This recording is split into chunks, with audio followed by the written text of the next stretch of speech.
Hello everyone, हामी चाहिँ grade 11 केमिस्ट्रीको च्याप्टर 1 फाउन्डेसन एन्ड फन्डामेन्टल्स हेरिरहेछौँ र फाउन्डेसन एन्ड फन्डामेन्टल्समा हामीले एटम्स एन्ड मोलिक्युल्स भनेको के हो, कम्पाउन्ड्सहरूको कुराहरू हेरिसकेका छौँ।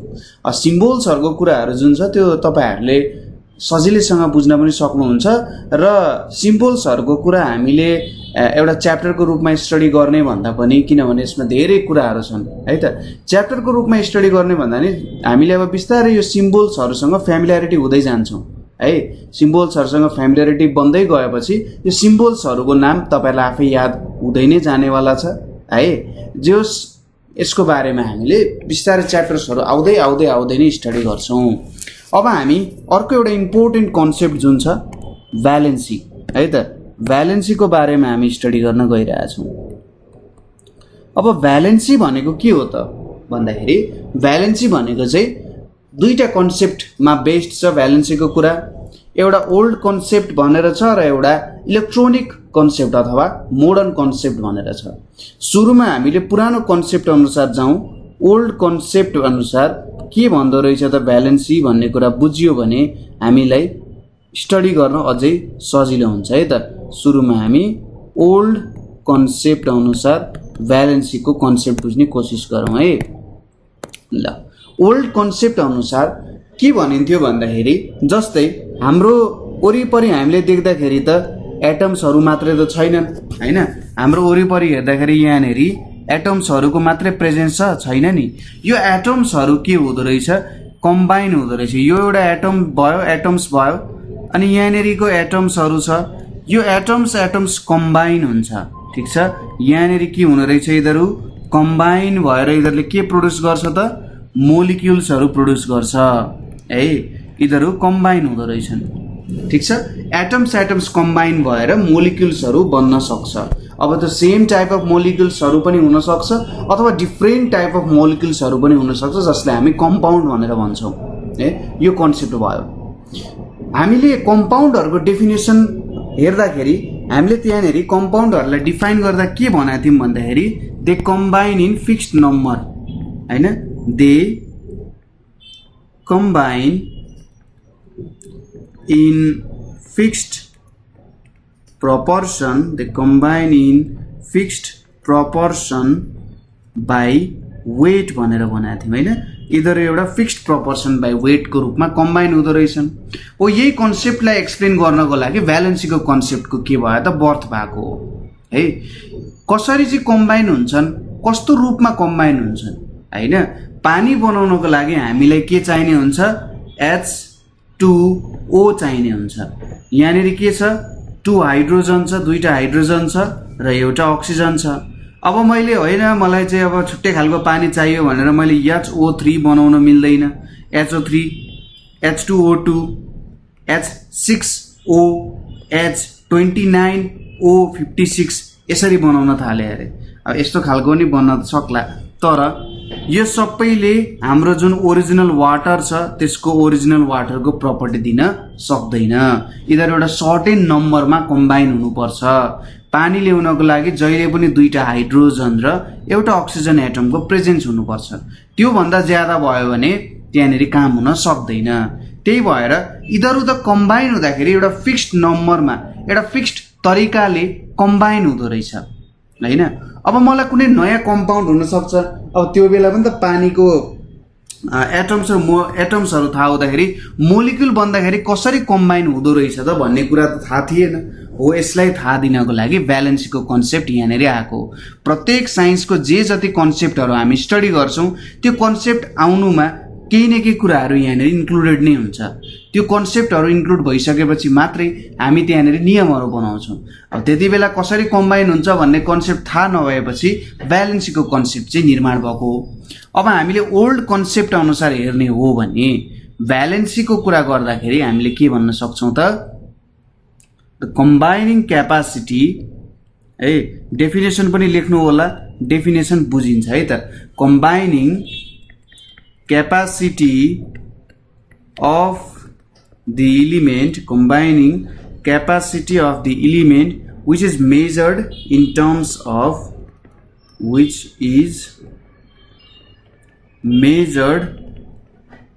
in terms of hydrogen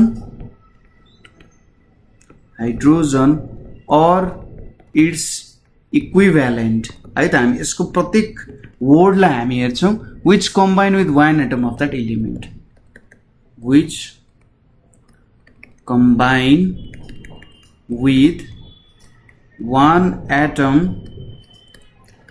of that element. ठीक छ, यो कुरा बुझ्नुभयो। यहाँ हामीले एउटा डेफिनेसन लेख्यौं। अब यो डेफिनेसन अनुसार के हुन्छ, कम्बाइनिङ क्यापासिटी भन्ने कुरा छ। कम्बाइनिङ क्यापासिटी भनिसकेपछि कति कम्बाइन हुन सक्छ हैन, कति ओटा कम्बाइन हुन सक्छ भन्ने कुरा भयो। Of the element which is measured in terms of hydrogen or its equivalent which combine with one atom of that element. Generally फर्स्टमा हामीले हेर्दाखेरि के गर्दो रहेछौं, फर्स्टको कुरा गर्दा हामीले हाइड्रोजनसँग कति कम्बाइन हुन्छन् एलिमेन्टहरु त्यो अनुसार हामीले भ्यालेन्सी चाहिँ भन्दो रहेछौं। ठीक छ, अब यहाँ यसको एक्जाम्पल हेर्दाखेरि तपाईहरुलाई मजाले क्लियर हुन्छ। जस्तै एउटा एउटा मोलिक्युल लिए, यसको नाम के हो त, हाइड्रोजन र क्लोरिन जोडिएको छ। यो एउटा एसिड हो, यसको नाम हामी हाइड्रोक्लोरिक एसिड भनेर भन्छौं है। एकदम स्ट्रङ एसिड हुन्छ यो। हाइड्रोक्लोरिक एसिडमा के छ, एउटा हाइड्रोजन छ, यहाँ एउटा हाइड्रोजनसँग एउटा क्लोरिन कम्बाइन भएको छ। अथवा अझै राम्रो रूपमा भन्दा एउटा एटम अफ क्लोरिन चाहिँ वान एटम अफ हाइड्रोजनसँग के भएको छ त, कम्बाइन भएको छ। यति बेला हामीले के भन्न सक्छौं, भ्यालेन्सी अफ क्लोरिन भनेको 1 हुन जान्छ। वान एटम अफ हाइड्रोजनको भ्यालेन्सी हामी 1 मान्छौं। जसरी हामीले युनिट एन्ड डाइमेन्सन्स अथवा मेजरमेन्टमा पढ्थ्यौं नि, 1 भनेर मान्थ्यौं नि हामी युनिटलाई, हो हाइड्रोजन भनेको हाम्रो भ्यालेन्सीको लागि 1 युनिट हो। त्यही भएर जतिसँग कम्बाइन हुन्छ त्यही हुन्छ। त्यसैगरी अर्को हामीले एक्जाम्पल लिन सक्छौं यहाँनेर, जस्तै H2O भनेर हैन, हाम्रो वाटरमा के छ, 2 अथवा यसरी भन्न सकिन्छ 1 एटम अफ अक्सिजन केसँग कम्बाइन हुन्छ, 2 एटम अफ हाइड्रोजनसँग कम्बाइन हुन्छ हैन। अब एउटा हाइड्रोजनको भ्यालेन्सी 1 हो भने दुईटा हाइड्रोजनको भ्यालेन्सी 2 भयो टोटलमा गर्दा। भने एउटा एटम अफ अक्सिजनको भ्यालेन्सी कति हुँदो रहेछ, दुईटासँग कम्बाइन हुन सक्दो रहेछ भने चाहिँ अक्सिजनको भ्यालेन्सी भनेको 2 हुँदो रहेछ। ठीक छ, त्यसैगरी अर्को हामी लिन सक्छौं NH3। ठीक छ, यसलाई चाहिँ अमोनिया भनिन्छ। अमोनिया ग्यास एकदमै इम्पोर्टेन्ट छ। पछि तपाईहरुले सायद अमोनिया ग्यास बनाउने एउटा प्रोसेस, हेबर्स प्रोसेस भन्छ होला है। अमोनिया बनाउने धेरै ठाउँमा युज हुन्छ, फर्टिलाइजर्स देखि लिएर इन्डस्ट्रीको धेरै ठाउँमा यो अमोनिया ग्यास युज भइरहेको हुन्छ। अब यो अमोनियाको के हुन्छ, 1 एटम अफ नाइट्रोजन, एउटा एटम अफ नाइट्रोजन कतिवटा एटम, 3 एटम्स अफ हाइड्रोजनसँग कम्बाइन हुँदो रहेछ। भनेपछि भ्यालेन्सी अफ नाइट्रोजन कति हुन्छ, भ्यालेन्सी अफ नाइट्रोजन भनिसकेपछि 3 हुने भयो। ठीक छ, यसरी हामीले भन्न सक्छौं। अर्को पनि हामी हेरौं, जस्तै अर्को एलिमेन्ट भनेको हाम्रो CH4 छ।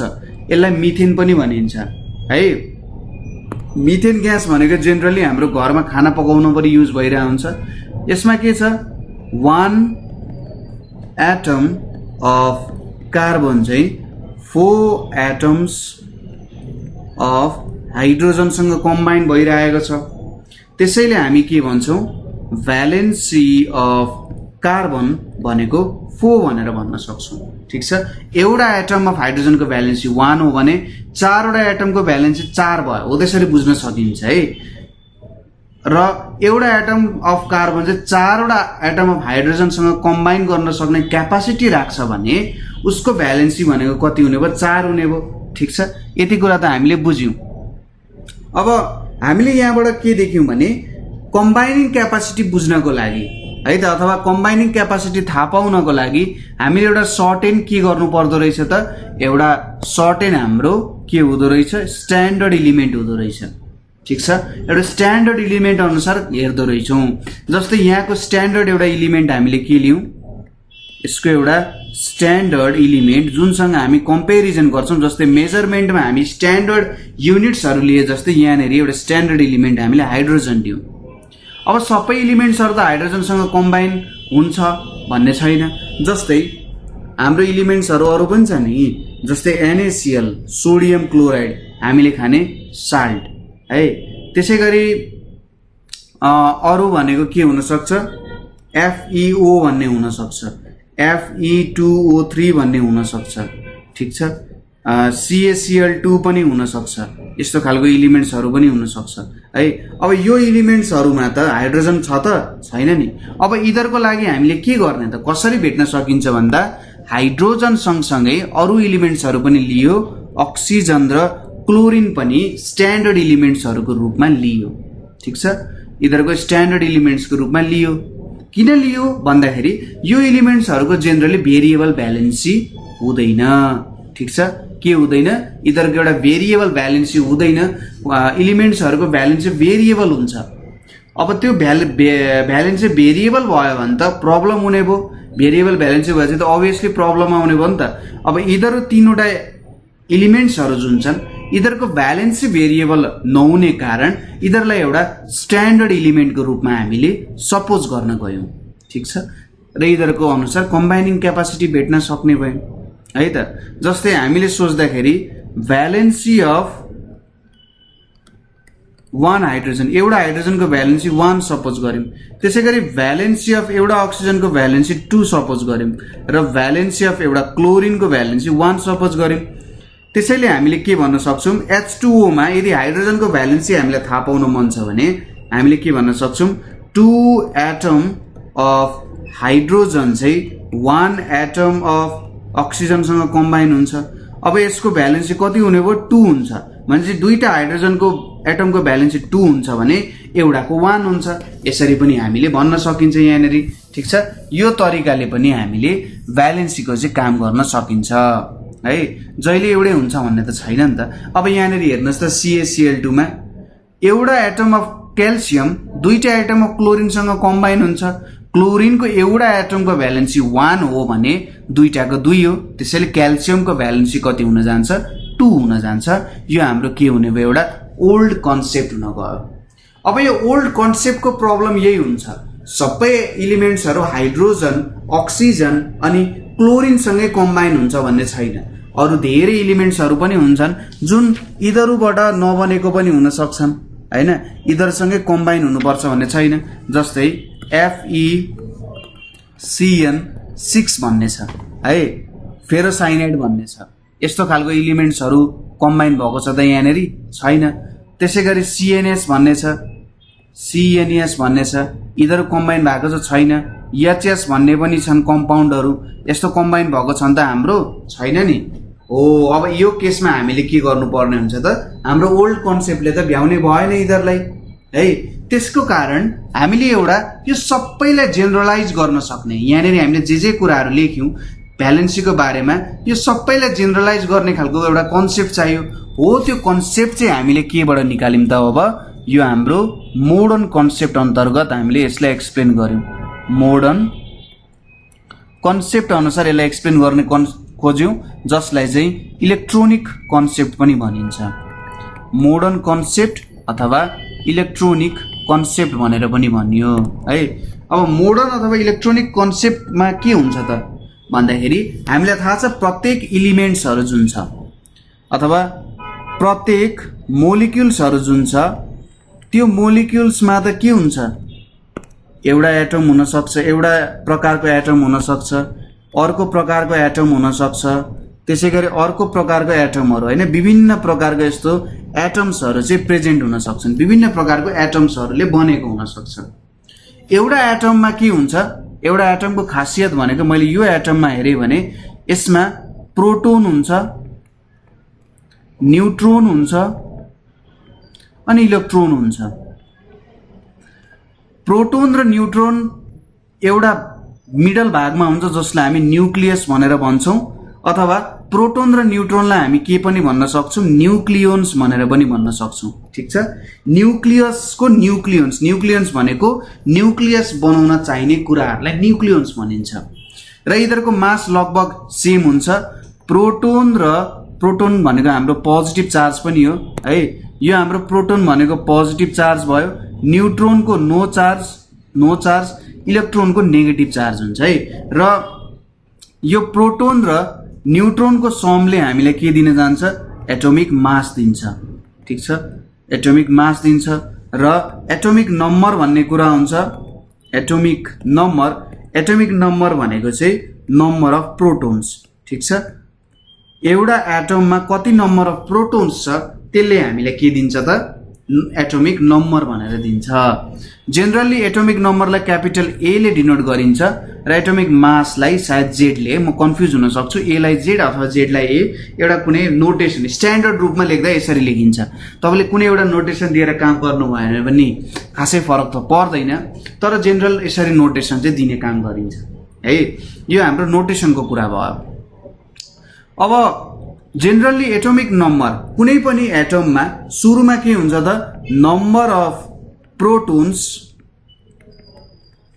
Equals to number of electrons हुन्छ। कुनै पनि एउटा एटममा यो कुरा हुन्छ, सुरुमा यो हुन्छ। अब एटम्सहरू मिलेर के बन्नु पर्नेछ, मोलिक्युल्स बन्नु पर्नेछ। मोलिक्युल्स बन्दा खास कुरा के हुन्छ त यहाँ भने, यो नम्बर अफ इलेक्ट्रोन्स चाहिँ चेन्ज हुन जान्छ। ठीक छ, नम्बर अफ इलेक्ट्रोन्स के हुन जान्छ, चेन्ज हुन जान्छ। किन यस्तो हुन्छ होला त, हेरौँ है त। सपोज यहाँनिर के हुन्छ, यो हाम्रो न्युक्लियस भयो, न्युक्लियसमा यसरी के हुन्छ, हाम्रो प्रोटोन्सहरू, सपोज मैले यो येलो कलरलाई प्रोटोन्स माने, त्यसै गरी यो भनेको हाम्रो न्युट्रोन्स एक अर्कासँग टाँसिएर बसेको हुन्छ। म तिमीलाई छोड्दिनँ भन्दै एक अर्कासँग टाँसिएर बसेको हुन्छ। यिनीहरूको एउटा इन्ट्रेस्टिङ प्रपर्टी के छ भने, प्रोटोन र न्युट्रोन जति टाढा जान्छन् तिनीहरू बीचको माया त्यति नै बढ्दै जान्छ। भन्न खोजेको, तिनीहरूलाई टाढा लग्न खोज्यो भने तिनीहरू बीचको फोर्स पनि ज्यादा हुन्छ। यसलाई चाहिँ स्ट्रङ न्युक्लियर फोर्स भनेर भन्छ। जस्तै तपाईँले एउटा स्प्रिङ लिनुभयो, एउटा स्प्रिङ छ मसँग, यो स्प्रिङलाई तपाईँले टाढा तान्न खोज्नु भयो भने जति टाढा तान्न खोज्नुहुन्छ त्यति तपाईँलाई गाह्रो हुन्छ है, जति टाढा लान खोज्नुहुन्छ त्यति गाह्रो हुन्छ। यो भनेको एउटा स्ट्रङ न्युक्लियर फोर्समा पनि यस्तै खालको हुन्छ है त, यो कुरा हुन्छ। र यसको वरिपरि के घुमिरहेको हुन्छ, इलेक्ट्रोन्स घुमिरहेको हुन्छ है। इलेक्ट्रोन्स चाहिँ यसको वरिपरि घुमिरहेको हुन्छ। इलेक्ट्रोन्समा यस्तो खालको फोर्स लागेको हुँदैन। र जेनरली मोलिक्युल्स बन्दाखेरि हाम्रो इलेक्ट्रोन्सको नम्बरमा चेन्ज आइरहेको हुन्छ है त। त्यसैले हामीले एटोमिक नम्बर लिँदाखेरि नम्बर अफ प्रोटोन्स लिन्छौँ। इलेक्ट्रोन्सको नम्बर त चेन्ज भइरहन्छ, घट्न सक्छ, बढ्न सक्छ हैन, त्यसैले यो भयो। अब इलेक्ट्रोन्सको नम्बर चेन्ज भएर इलिमेन्ट्सहरू कम्बाइन हुन्छन्। ठीक छ, के हुँदो रहेछ, इलिमेन्ट्सहरू चाहिँ यो इलेक्ट्रोन्सको नम्बरमा चेन्जको आएको कारण हाम्रो त्यहाँनेरि चाहिँ ब्यालेन्सीको कन्सेप्टहरू आउँदो रहेछ। जस्तै हामीले क्लास 10 मा एउटा मोडल पढ्यौँ। हामी क्लास 10 मा माथि भएर पढ्छौँ है त। के पढ्यौँ त, BOHR, बोर एन्ड ब्युरिज मोडल भनेर पढ्यौँ, अथवा बोर्स ब्युरिज रुल भनेर पढ्यौँ। र इलेक्ट्रोन घुम्ने ठाउँलाई चाहिँ हामी के भन्छौँ, सेल भनेर पनि भन्छौँ है, सेल भनेर पनि भन्छौँ। पछि हामीले ओर्बिटल्सको कन्सेप्टहरू पनि पढ्न बाँकी नै छ है। सेल भयो, सबसे नजिकै न्युक्लियसको सबसे नजिकैको सेललाई के सेल, यो सबै न्युक्लियस, यो न्युक्लियस भयो एज अ होल भने यो के सेल भयो। त्यसपछि एम सेल आउँछ, त्यसपछि एन सेल आउँछ, यसरी बढ्दै जान्छ। अथवा तपाईहरुले सिम्पली यसलाई के पनि भन्न सक्नुहुन्छ नि, यो फर्स्ट सेल, यो सेकेन्ड सेल, यो थर्ड सेल। तिनीहरूले के रुल बनाए भन्दा 2n² रुल बनाए। यो n भनेको चाहिँ कुन सेल हो भन्ने कुरा भयो। फर्स्ट सेल हो भने n को भ्यालु 1 हुन्छ, सेकेन्ड सेल हो भने 2 हुन्छ, थर्ड सेल हो भने 3 हुन्छ। र 2n² ले के दिन्छ, नम्बर अफ इलेक्ट्रोन्स दिन्छ। फर्स्ट सेलमा 2 × 1² भनेको 2, दुईटा इलेक्ट्रोन हुन्छ। सेकेन्ड सेलमा 2 × 2² भनेको 8 वटा इलेक्ट्रोन अट्न सक्छ। थर्ड सेलमा 2 × 3² भनेको 18 वटा त्यहाँ इलेक्ट्रोन अट्न सक्छ। जेनरली के हुन्छ भने सबै कुराहरू इक्विलिब्रियममा आउन चाहन्छ हैन। अब यो ब्यालेन्स हुनुको कारण कुनै पनि मोलिक्युल किन बन्छ त हैन, मोलिक्युल किन बन्नु पर्यो, मोलिक्युल फर्मेसनै किन हुनु पर्यो त भन्दा तिनीहरू चाहिँ ब्यालेन्समा आउन चाहन्छन् अथवा इक्विलिब्रियम कन्डिसनमा आउन चाहन्छन्। इक्विलिब्रियममा किन आउने, इक्विलिब्रियममा किन आउने त भन्दा एउटा मिनिमम इनर्जीमा बस्ने। मिनिमम इनर्जीमा किन बस्ने? मिनिमम इनर्जीमा बस्नुको कारण भनेको तिनीहरू स्टेबल हुन्छन् हैन। स्टेबल किन हुने भन्दा तिनीहरू बाँच्नु पर्यो। मोलिक्युल्सहरू स्टेबल हुनुको कारण के हो भन्दा लन्जिभिटीको लागि। तिनीहरू स्टेबल भएपछि के हुन्छन्? तिनीहरू त्यतिकै आनन्दले बस्न सक्छन् नि त हैन। अब स्टेबल भएन भने त यताउता हिँड्दै खोज्नु पर्यो, कहाँ छ त, म कोसँग कम्बाइन हुँ भनेर खोज्नु पर्यो नि त। ठिक छ, हामीले के पढ्यौँ त भन्दा मोलिक्युल्स किन फर्म हुनु पर्यो? मोलिक्युल्स फर्म हुनु भनेको इक्विलिब्रियमको लागि मोलिक्युल्सहरू फर्म हुन्छन्। इक्विलिब्रियम किन हुनु पर्यो भन्दा स्टेबिलिटीको लागि। ठिक छ, स्टेबिलिटीको लागि। स्टेबल किन हुनु पर्यो भन्दा मिनिमम इनर्जीको लागि। ठिक छ, मिनिमम इनर्जीको लागि। मिनिमम इनर्जी किन चाहियो भन्दा डिके नहुनको लागि। अनि अब यो जाँदै जाने भने एकदम तलसम्म जान सकिन्छ। अब डिके भयो भने के हुन्छ भने उसको प्रपर्टी चेन्ज भएर अर्कोमा चेन्ज हुन्छ। जस्तै तपाईँले युरेनियमको बारेमा स्टडी गर्नुभएको छ क्लास 10 मा। युरेनियम चाहिँ फिजन हुँदाखेरि केमा डिके हुँदो रहेछ? थोरियम र क्रिप्टोन दुईटामा चेन्ज हुन्छ, यो डिके हुन्छ। जुन पार्टिकलहरू स्टेबल हुन्छ तिनीहरूलाई डिके हुन एकदमै लामो समय लाग्छ। जो पनि जति सक्दो धेरै लामो बाँच्ने कोसिस नै गरिरहेको हुन्छ। यो तपाईँले एटम्समा पनि देख्नुभयो, भर्खरै हेर्नुभयो हैन। जुन डिके हुनको लागि धेरै समय लाग्छ त्यो बाँच्यो जस्तो भयो क्या। अब हुन त मान्छे मरेर त्यो के अरे माटोमा मिसिँदा पनि मान्छे त मान्छे नै हो, त्यो मान्छे नै मिसिया हो नि त्यहाँनिर। तर ओरिजिनल मान्छे नै त भएन नि त हैन। यहाँ पनि हाम्रो पार्टिकल डिकेबाट हुन त त्यही पार्टिकल नै हो, तर उसको फर्मेसन के भयो त, अथवा उसको नेचर के हुन गयो? चेन्ज हुन गयो। अब नेचर नै चेन्ज भइसकेपछि त्यो पार्टिकल नै डिफ्रेन्ट रूपमा आइसकेपछि त्यो पार्टिकल होइन भनेर भन्ने हाम्रो चलन छ हैन। पार्टिकल्सहरू, एटम्सहरूले पनि, मोलिक्युल्सहरूले पनि चलन अनुसारै काम गर्दो रहेछन् हैन। यो कुरा देख्न सकिन्छ।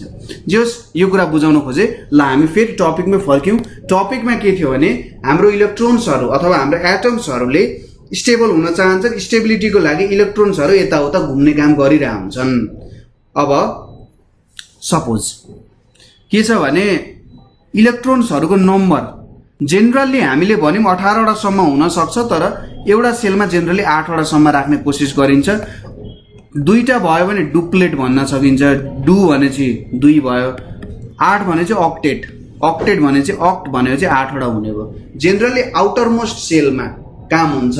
इलेक्ट्रोन कम हुने अथवा ज्यादा हुने आउटर मोस्ट सेलमा भइरहेको हुन्छ है। अब आउटर मोस्ट सेलमा 2टा अथवा 8वटा हुन सक्छ। अब 2टाको कुरा भयो भने त सिम्पल कुरा भयो। 8वटा बनाउनको लागि कुनै पनि आउटर मोस्ट अर्बिटमा यतिवटा इलेक्ट्रोन हुन सक्छन्। 1, 2, 3, 4, 5, 6, 7, 8वटा। अब एउटा मात्रै इलेक्ट्रोन बाहिर छ भने अथवा 2टा छ भने अथवा 3टा छ भने एउटालाई 7वटा लिन सजिलो होला कि एउटालाई आफू जान होइन? यार अब 7-7वटा लिने तान्नको लागि त इनर्जी चाहिन्छ नि हैन। हो त्यस्तो भयो। 7वटा तान्नको लागि उसलाई धेरै इनर्जी चाहिन्छ एटमलाई, तर एउटा फाल्नको लागि कम इनर्जी चाहियो हैन। हो त्यस्तो कुरा भयो। यहाँ 2टामा पनि त्यही हो, 3टामा पनि त्यही हो। 3टा फालिन सजिलो छ 5वटा गेन गर्ने भन्दा। ठिक छ, लुज गर्न सजिलो भयो गेन गर्ने भन्दा हैन। अब 5, 6, 7, 8मा जाउँ। 5वटालाई 3टा गेन गर्न सजिलो हुन्छ 5वटा लुज गर्ने भन्दा। 6वटालाई के हुन्छ? 2टा गेन गर्न सजिलो हुन्छ 6वटा लुज गर्ने भन्दा। त्यसै गरी 7वटालाई त एउटा गेन गर्न सजिलो भयो 7वटा लुज गर्नु भन्दा हैन। लुज अर गेनको कुरामा आयो। अब एउटा लुज गरिसकेपछि त्यो स्टेबल हुन जान्छ त्यहाँनिर है, स्टेबल हुन जान्छ। 2टा लुज गरिसकेपछि स्टेबल भयो, 3टा लुज गर्दा स्टेबल भयो। यसले 3वटा गेन यो भयो। एउटा इलेक्ट्रोन गेन गर्नु एउटा इलेक्ट्रोन लुज गर्नुको मतलब यहाँनिर के हुने भयो त? प्रोटोनको नम्बर जुन छ, number of proton is greater than number of electrons. Positive charge ज्यादा भयो नेगेटिभ चार्ज भन्दा भनेपछि यसले पोजिटिभ दिने रहेछ। यसले पनि पोजिटिभ दिन्छ, यसले पनि पोजिटिभ दिन्छ। यिनीहरूलाई इलेक्ट्रोपोजिटिभ भनिन्छ। अब यसले 3वटा गेन गर्यो भने त इलेक्ट्रोनको नम्बर के हुन्छ?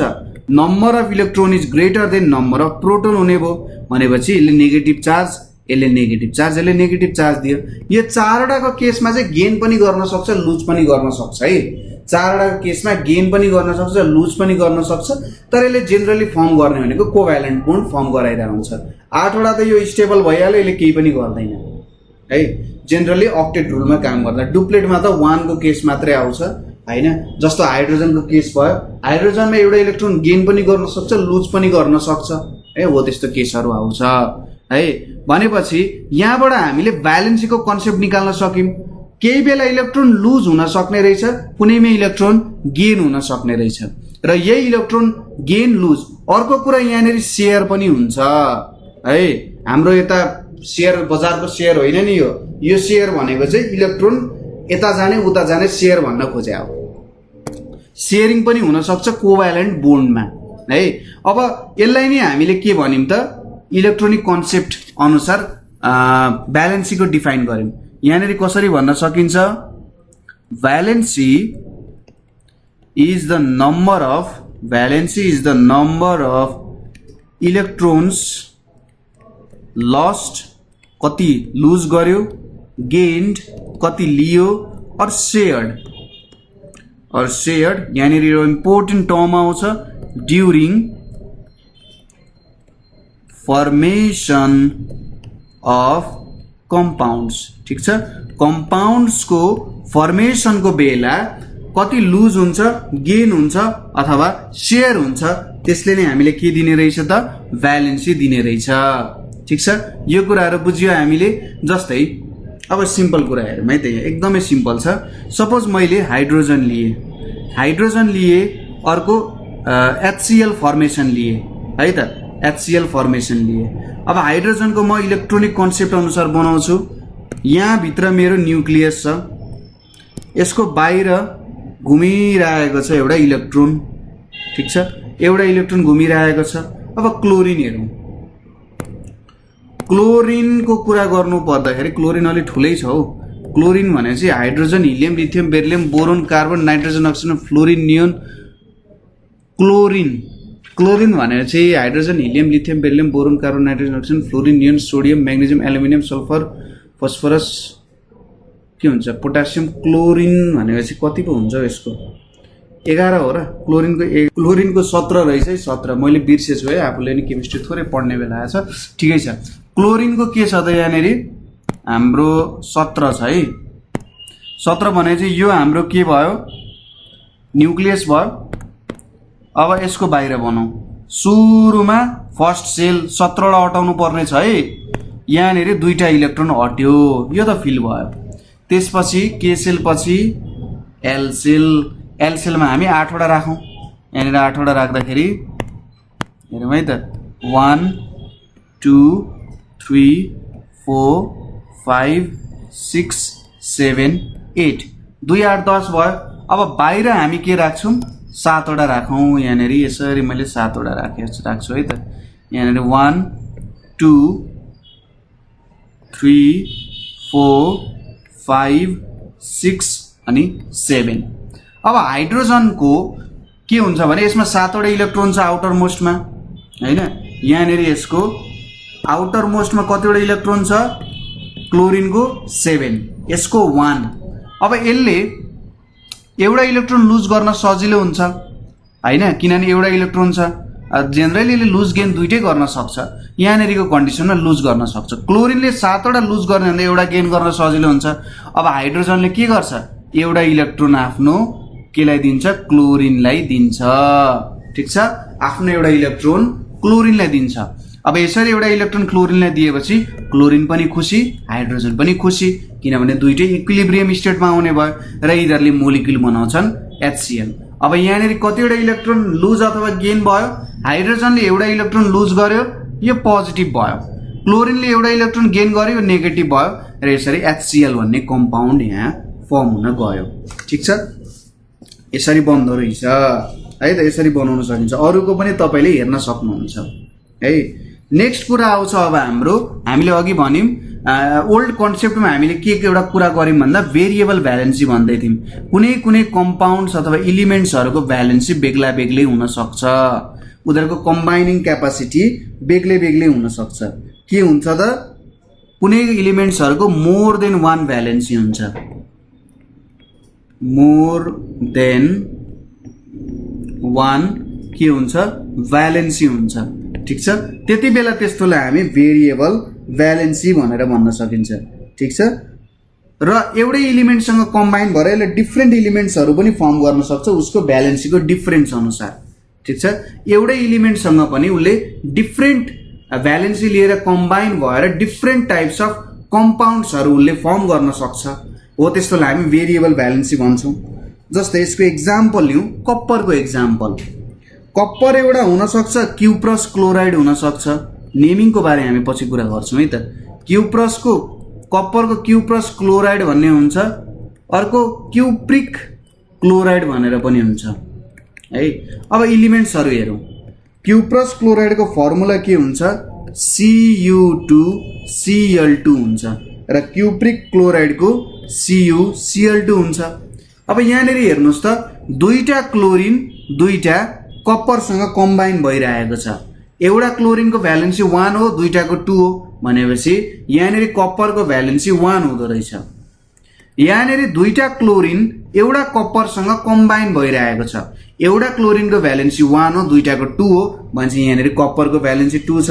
हेर्नुहोस् त के आयो त भन्दा डिफ्रेन्ट भ्यालेन्सी आउन गयो। ठिक छ, यो भयो एउटा भेरिएबल भ्यालेन्सी। अर्को एक्जाम्पल हेर्न सकिन्छ, फेरस अक्साइड भन्ने छ, अर्को के छ हाम्रो फेरिक अक्साइड भन्ने छ। फेरस अक्साइड र फेरिक अक्साइड यिनीहरूको फर्मुलाहरू के हुन जान्छन् भन्दा फेरस अक्साइडको FeO, फेरिक अक्साइडको Fe2O3। अब यहाँनिर हेर्नुहोस् है त, एउटा अक्सिजनको भ्यालेन्सी 2 हो भने अब यहाँ फेरस अक्साइडमा आइरनको भ्यालेन्सी 2 हुन गयो। त्यसै गरी यहाँनिर हाम्रो के हुन गयो त Fe2O3 छ हैन, Fe2O3 छ। यहाँनिर हाम्रो Fe2O3 छ है। अब अक्सिजनको भ्यालेन्सी 2 हो हामीलाई थाहा छँदैछ भनेपछि 3 वटाको कति हुन्छ? 6 हुन्छ। अब Fe2 छ, दुईटा छ भनेपछि के हुने भयो? एउटा आइरनको यहाँनिर भ्यालेन्सी 3 हुने भयो। यसरी हामीले के देख्न सकिन्छ भने फेरिक अक्साइडमा भ्यालेन्सी 3 हुँदो रहेछ। अब यहाँबाट एउटा रिजल्ट हामीले के निकाल्न सक्छौँ भने OUS भनेको सानो भ्यालेन्सीको लागि OUS हुन्छ र ठुलो भ्यालेन्सीको लागि IC भनेर लेखिन्छ। OUS र IC यो आयुप्याक नेमहरूमा, IUPAC नेमहरूमा आउँछ। अर्को हुन्छ स्ट्यानस क्लोराइड भनेर पनि छ हामीसँग, STANNOUS, स्ट्यानस क्लोराइड। अब स्ट्यानस क्लोराइड भनेपछि स्ट्यानम भनेको टिनको नाम हो है त, सायद यो ल्याटिन नेम होला। स्ट्यानस क्लोराइड भनेर छ। स्ट्यानस क्लोराइड भनेको चाहिँ SnCl2 हुन्छ, SnCl2 भ्यालेन्सी 2 भयो यहाँनिर। अर्को छ स्ट्यानिक क्लोराइड, स्ट्यानिक क्लोराइड भनेर छ। स्ट्यानिक क्लोराइड भनेको SnCl4 हुन्छ र यहाँनिर टिनको भ्यालेन्सी 4 हुने भयो हैन। अरू पनि यस्तै विभिन्न प्रकार भेरिएबल भ्यालेन्सीहरू हुन्छन्। जेनरली मेटल्सहरूको भ्यालेन्सी भेरिएबल हुन्छ है। ठिक छ, जुन चाहिँ हाम्रो डी ब्लक इलिमेन्ट्सहरू हुन्छन् नि हैन, तपाईँले पढ्नुहुन्छ यो मेटल्सहरूबारे स्टडी गर्दाखेरि डी ब्लक इलिमेन्ट्सहरू चाहिँ हाम्रो भेरिएबल भ्यालेन्सी तिनीहरूले क्यारी गरिरहेका हुन्छन् है त। त्यही भएर यस्तो खालको प्रपर्टिजहरू यहाँनिर देख्न गइयो, इलिमेन्ट्सहरू यहाँनिर देख्न सकिन्छ। ठिक छ, भेरिएबल भ्यालेन्सी भनेको यति नै छ। नेक्स्टमा हाम्रो कन्सेप्ट आउँछ रेडिकल्स। ठिक छ, के आउँछ त रेडिकल्स भन्ने कुरा आयो। अब रेडिकल्सहरू भनेको के हो त भन्दा जेनरली जुन कम्पाउन्ड्सहरू फर्म हुन्छ है, जेनरल रूपमा फर्म हुने कम्पाउन्ड्सहरू जुन हुन्छ त्यो अर्ग्यानिक हुनसक्छ है। कम्पाउन्ड्सहरू अर्ग्यानिक कम्पाउन्ड्सहरू हुनसक्छ, इनअर्ग्यानिक कम्पाउन्ड्सहरू पनि फर्म हुनसक्छ। हामी कम्पाउन्ड्सको कुरा गरिरहेछौँ है त, अर्ग्यानिक कम्पाउन्ड्स, इनअर्ग्यानिक कम्पाउन्ड्स अनि बेसेसहरू हुनसक्छ। तपाईँले क्लास 10 मा पढ्नु नै भयो होला। त्यसै गरी साल्ट्सहरू हुनसक्छ। यस्तो प्रकारको कम्पाउन्ड्सहरू हुनसक्छन्। यस्तो प्रकारको कम्पाउन्ड्सहरू फर्म हुँदा जेनरली कसरी फर्म हुन्छ त भन्दाखेरि टु अपोजिटली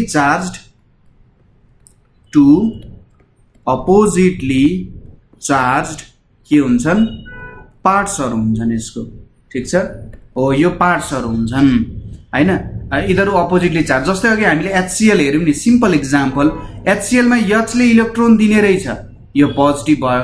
क्लोरिनले इलेक्ट्रोन लिने रहेछ, नेगेटिभ भयो, एउटा पोजिटिभ हुन गयो एउटा नेगेटिभ हुन गयो। यसै गरी यो प्रकारको कम्पाउन्ड्सहरुमा पनि पोजिटिभ र नेगेटिभ कम्पाउन्ड्सहरुको प्रेजेन्स हुन्छ। ठीक छ, पोजिटिभ र नेगेटिभ कम्पाउन्ड्सहरुको प्रेजेन्स हुन्छ। अब यसरी पोजिटिभ र नेगेटिभ कम्पाउन्ड्सहरु जुन पार्ट्सहरु छ, यो पोजिटिभ र यो एउटा पोजिटिभ कम्पाउन्ड भयो, यो एउटा नेगेटिभ कम्पाउन्ड भयो। पोजिटिभ र नेगेटिभ पार्ट मिलेपछि यसले एउटा कम्पाउन्ड फर्म गर्छ यहाँनिर, जुन चाहिँ स्टेबल छ। किनभने पोजिटिभ र नेगेटिभ मिलिसकेपछि न्यूट्रल हुन्छ, यसले एउटा स्टेबल कम्पाउन्डको फर्मेसन गराउन जान्छ। यसलाई नै हामी जुन कम्पाउन्डमा भएको पोजिटिभ र नेगेटिभ पार्टहरु हुन्छ यसलाई हामी रेडिकल्स भनेर डिफाइन गर्छौं। ठीक छ, के भनिन्दो रहेछ त, इलेक्ट्रिकली चार्ज्ड पार्ट, इलेक्ट्रिकली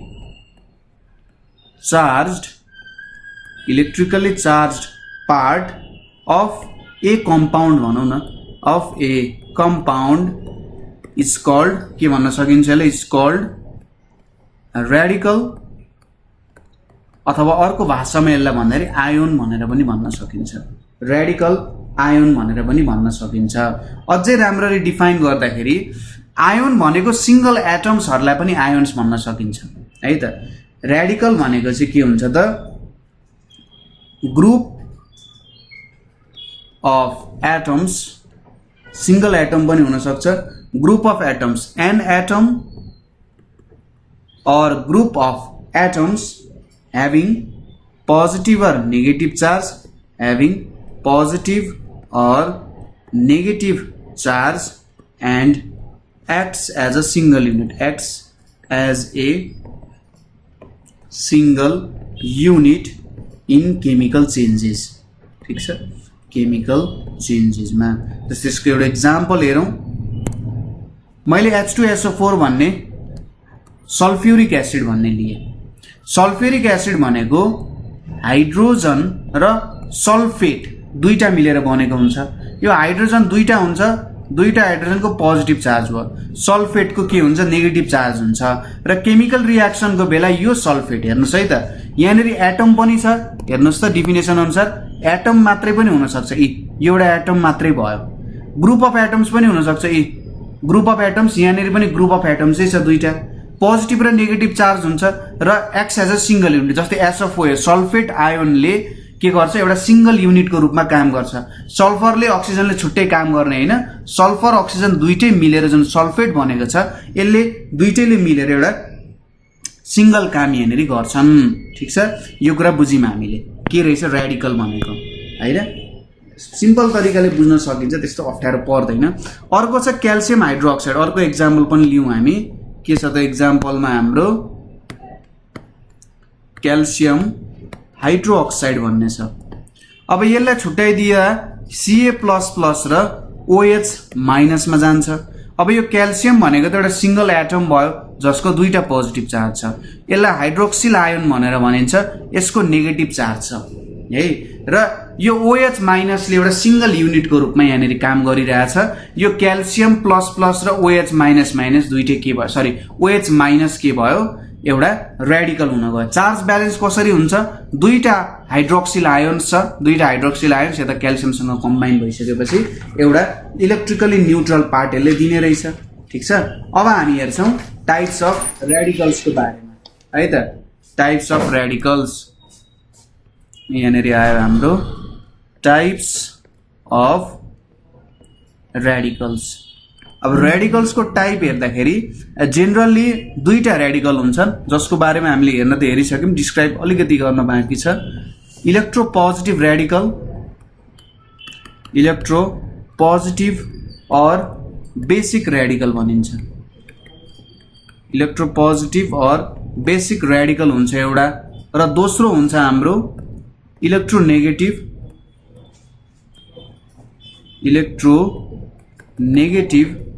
और एसिडिक रेडिकल भनिन्छ है। अब इलेक्ट्रोपोजिटिभ रेडिकलमा के हुन्छ त भन्दा यिनीहरुको पोजिटिभ चार्ज हुन्छ। ठीक छ, इलेक्ट्रोपोजिटिभ भनिसकेपछि पोजिटिभ चार्ज हुन्छ। र कसरी इलेक्ट्रोपोजिटिभ हुन्छ भन्दा इलेक्ट्रोन के गर्छन् यिनीहरुले लुज गर्छन्। इलेक्ट्रोन लुज गर्छन् जसको कारण यिनीहरुमा चाहिँ पोजिटिभ चार्ज आउन जान्छ। जेनरली इलेक्ट्रोपोजिटिभ हुनु भनेको मेटल्सहरु चाहिँ जेनरली इलेक्ट्रोपोजिटिभ हुन्छन्। बेसिक प्रपर्टी हुने त तपाईहरुलाई थाहा नै छ। बेसिक प्रपर्टी हुनु भनेको अलिकति सोपी टच हुन्छ हैन, साबुन जस्तो हुन्छ छुँदाखेरि र हल्का तितो तितो खालको स्वादहरु पनि हुन्छ। यो बेसिक जस्तो भयो हैन। बेसको कुराहरु हामी पछि स्टडी नै गर्छौं अझै पनि, र यिनीहरु बेसबाटै निक्लिन्छन् है। मेटल्सहरु हुन्छन्, यिनीहरुलाई त्यही भएर बेसिक रेडिकल पनि भनेर भनिन्छ। अर्को नाम लिँदा यिनीहरुलाई क्याटायन पनि भनिन्छ। पोजिटिभ आयन्सहरुलाई क्याटायन भनेर पनि भनिन्छ। जस्तै पोटासियम प्लस सिल्भर प्लस हैन, लीड को 2+ हुन्छ, दुईटा लुज गर्छ। सोडियमले एउटा लुज गर्छ, जिंकले दुईवटा लुज गर्छ। यिनीहरु हाम्रो इलेक्ट्रोपोजिटिभ रेडिकल भयो। अब इलेक्ट्रोनेगेटिभ रेडिकलमा के हुन्छ? नेगेटिभ चार्ज हुन्छ। इलेक्ट्रोनेगेटिभमा के हुन्छ? नेगेटिभ चार्ज हुन्छ। कसरी नेगेटिभ चार्ज हुन्छ? इलेक्ट्रोन के गर्छन्? यिनीहरुले गेन गर्छन्, ठीक छ। इलेक्ट्रोन गेन गर्छन्, त्यही भएर यिनीहरुको नेगेटिभ चार्ज हुन्छ। यिनीहरु एसिडबाट आउँछन्, यिनीहरुको डेरिभेटिभ भनेको एसिड हो, र यिनीहरुलाई चाहिँ एनायोन भनेर पनि भनिन्छ, ठीक छ। एनायोन भनेर पनि भनिन्छ है त। यसको एक्जाम्पल भनेको क्लोरिन माइनस है, SO4 2- दुईटा इलेक्ट्रोन गेन गर्दो रहेछ। PO4 3- तीनवटा गेन गर्दो रहेछ। S2- सल्फरले दुईटा। BO3 3- यो भयो। CO3 2- यिनीहरु भयो है त। यो भनेको हाम्रो इलेक्ट्रोनेगेटिभ अथवा एसिडिक रेडिकल। यो चाहिँ एसिडबाट आउने भएको कारण यिनीहरुलाई हामीले एसिडिक रेडिकल भनेर भन्न सक्छौं, ठीक छ। दुईटा टाइप्स अफ रेडिकल्सहरु भयो। अब रेडिकल्सको क्लासिफिकेसन हेरौं है त। यिनीहरुको क्लासिफिकेसन कसरी हुँदो रहेछ, कसरी रेडिकल्सहरु भन्दो रहेछ भन्ने कुरा हेरौं है त। पहिलो हुन्छ अब क्लासिफिकेसनमा पहिलो छ हाम्रो सिम्पल रेडिकल। पहिलो क्लासिफिकेसनमा हाम्रो सिम्पल रेडिकल हुने भयो। सिम्पल रेडिकलमा के छ भने सिंगल एटम मात्रै हुन्छ। यहाँनेरि सिंगल एटम को प्रेजेन्स हुन्छ, ठीक छ। सिंगल एटम को मात्रै यहाँनेरि के हुन्छ? प्रेजेन्स हुन्छ, जसले केही चार्ज क्यारी गरेको हुन सक्छ। जस्तै अघि हामीले एक्जाम्पल हेर्यौं, सिल्भरको हेर्यौं, सल्फाइड भन्यौं यसलाई। सल्फाइड, यसलाई अक्साइड भनेर भन्छ, O2-। यो पेरोक्साइड हुन्छ, 2- हुन्छ यहाँनेरि। क्लोरिन हुन्छ। यिनीहरुमा के छ हेर्नुस् त, सिंगल एटम मात्रै प्रेजेन्ट छ नि, सिंगल एटम। र यो सिंगल एटम प्रेजेन्ट छ र यसमा केही चार्ज छ भने त्यसलाई हामी सिंगल रेडिकल भनेर भन्छौं। दोस्रोमा आउँछ हाम्रो कम्पाउन्ड रेडिकल। सिम्पल रेडिकल पछि आउँछ कम्पाउन्ड रेडिकल। अब कम्पाउन्ड रेडिकलमा के हुन्छ होला त? कम्पाउन्ड रेडिकलमा group of 2 or more than 2 elements, ठीक छ। सिम्पल पछि आउने कम्पाउन्ड भयो। Group of 2 or more atoms यस्तो भयो भने यसलाई हामी के भन्न सक्छौं? कम्पाउन्ड रेडिकल भनेर भन्न सक्छौं। जस्तै सल्फेट, सल्फेट भनेको SO4 2- यो एउटा भयो, ठीक छ। त्यसैगरी नाइट्रेट, नाइट्रेट भनेको NO3- हुन्छ। फोस्फेट, फोस्फेट भनेको PO4 3- हुन्छ। सल्फोसाइनाइड भन्छ, सल्फोसाइनाइड भनेको CNS लाई सल्फोसाइनाइड भनेर भन्छ, CNS-। यिनीहरुमा हेर्नुस् त कुनैमा दुईटा मात्रै एटमहरु प्रेजेन्ट छन्, दुई टाइप अफ एटम्सहरु, कुनैमा 3 प्रकारको एटम्स छ, 2 or more एटम्सहरु मिलेर बनेको छ भने त्यस्तो रेडिकल्सहरुलाई हामी के भन्छौं? कम्पाउन्ड रेडिकल्सहरु भनेर भन्न सक्छौं। र यिनीहरुले एउटा सिंगल युनिटकै रूपमा काम गर्छ है। SO4 2- ले एउटा सिंगल युनिटको रूपमा, NO3- ले एउटा सिंगल, PO4 3- ले एउटा सिंगल, CNS- ले एउटा सिंगल युनिटको रूपमा काम गर्छ। नेक्स्ट भनेको हाम्रो के छ त? कम्प्लेक्स रेडिकल भनेर छ है। कम्प्लेक्स रेडिकल भनेको चाहिँ के हुन्छ भन्दा मेड फ्रम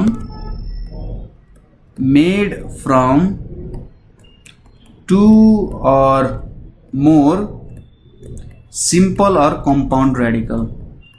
डेफिनेसन बडै क्लियर छ।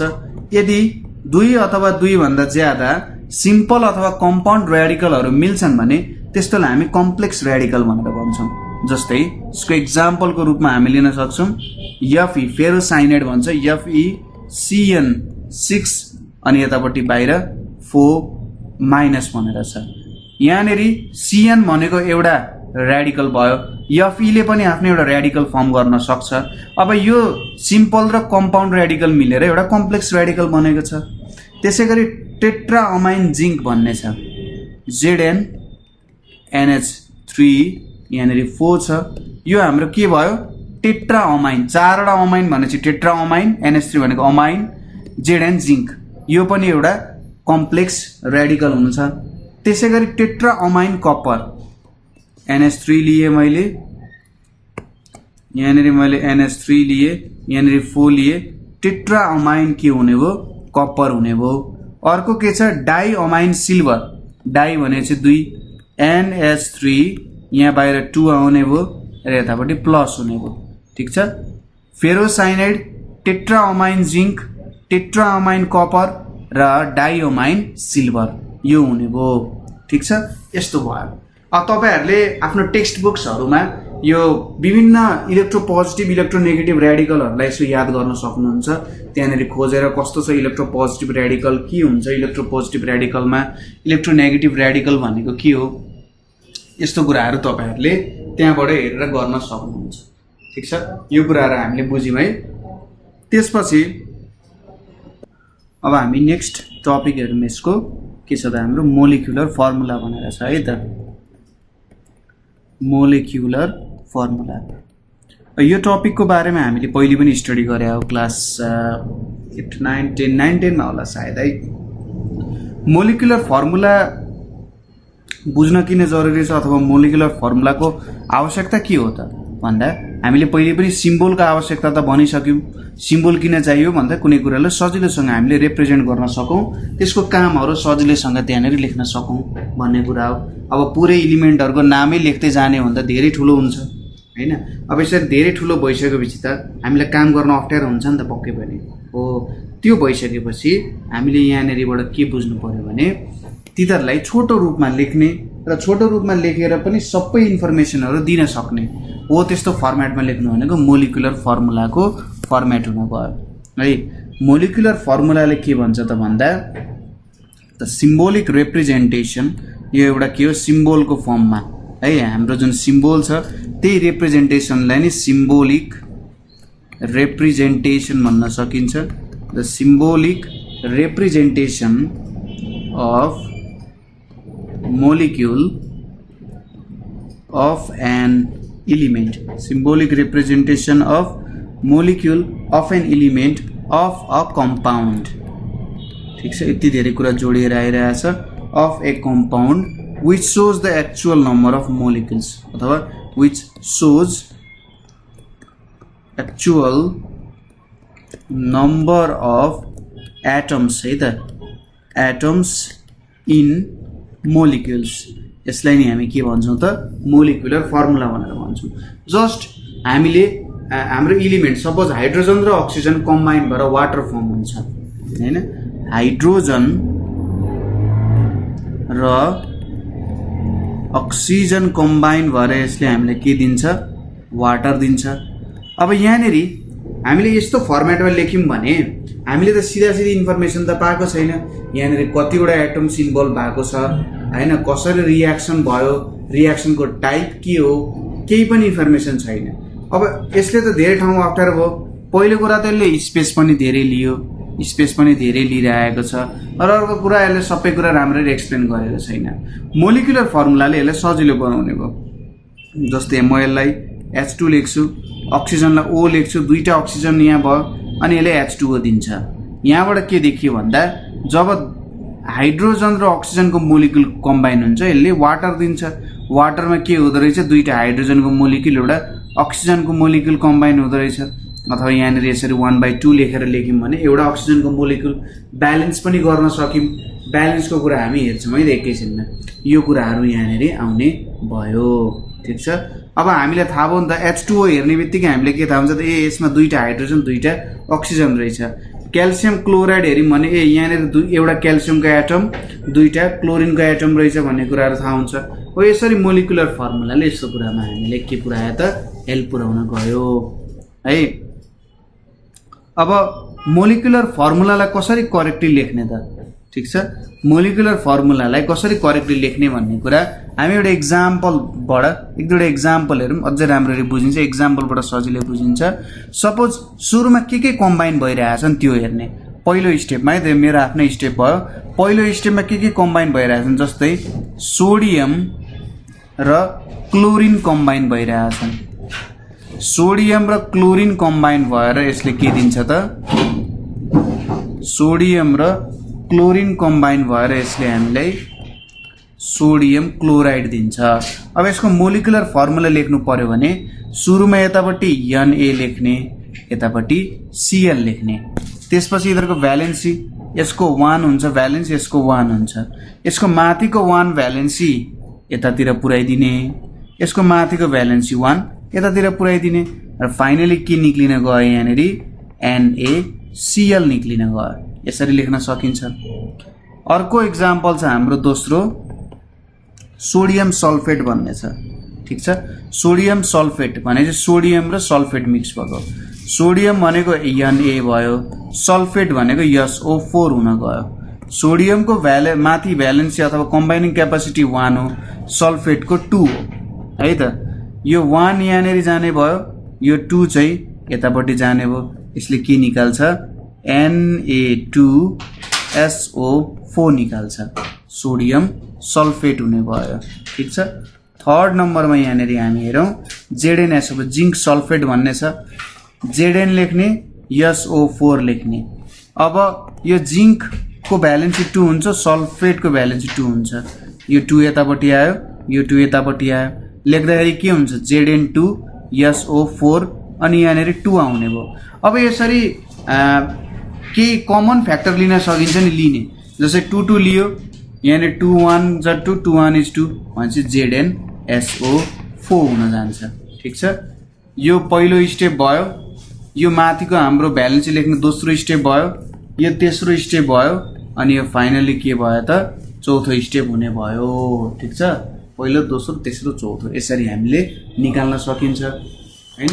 यो 4वटा स्टेपमा हामीले काम गर्न सक्ने भयौँ है, यसरी निकाल्न सकिन्छ। अब यो कुराहरू तपाईहरुले बुझ्नुभयो होला मोलिकुलर फर्मुलाको बारेमा है। जस्ट यो क्लास भनेको हामीले तपाईहरुलाई रिभ्यूको क्लास गरायौं, तर अलिकति इनडेप्थ कुराहरू हामी हेर्न खोजिरहेका छौं। नेक्स्ट टपिक आउँछ हाम्रो केमिकल इक्वेशन्स भन्ने है, केमिकल इक्वेशन्स भन्ने छ, ठीक छ। हामीले म्याथमेटिक्समा त इक्वेशन्सहरुको बारेमा स्टडी गरेका छौं, अब यहाँनेरि हामी केमिकल इक्वेशन्सहरुको बारेमा पढ्छौं। जस्तै हामीले पढाएको छौं केमिकल चेन्ज भन्ने कुरा। केमिकल चेन्ज भनेको के हो त भन्दा त्यो चाहिँ अब इरिभर्सिबल हुन्छ हैन, तर त्यो केमिकल चेन्जै भन्न खोजे हैन, केमिकल रियाक्सन भन्न खोजेको के हो भन्दा दुई अथवा दुई प्रकारको एटम्स अथवा मोलिक्युल्सहरु एक अर्कासँग कम्बाइन भएर नयाँ केही बनाउँछन् भने त्यस्तोलाई हामी केमिकल रियाक्सन्स भन्छौं। सुरुमा हामीले के थाहा हुनु पर्छ, केमिकल रियाक्सन भनेको के हो यो कुरा बुझ्न जरुरी छ।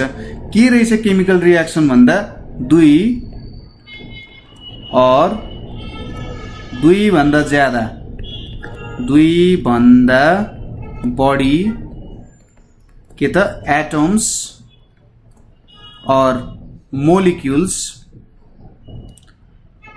कम्बाइन भएर के फर्म गर्छ, कम्बाइन भएर नयाँ कम्पाउन्ड फर्म गर्छ, त्यसलाई नै हामी के भन्छौं त केमिकल रियाक्सन भनेर डिफाइन गर्छौं, ठीक छ। हो यो हामीले केमिकल रियाक्सन गर्यौं यहाँनेरि। अब यो केमिकल रियाक्सनलाई एकदम सजिलो तरिकाले, मेरो त दुईटै मिक्स भएको छ, सरल तरिकाले सजिलो तरिकाले रिप्रेजेन्ट गर्नको लागि जे कुरा युज गरिन्छ त्यो हो केमिकल इक्वेशन्स। यो केमिकल रियाक्सन्सलाई सजिलो तरिकाले देखाउनु नै के हो त केमिकल रियाक्सन्सको काम हुन्छ, ठीक छ। र केमिकल रियाक्सन्स अथवा केमिकल इक्वेशन्स भनेको सिम्पली के हो भन्दा एउटा यो भनेको सिम्बोलिक रिप्रेजेन्टेसन हो, ठीक छ। सिम्बोलिक रिप्रेजेन्टेसन हो।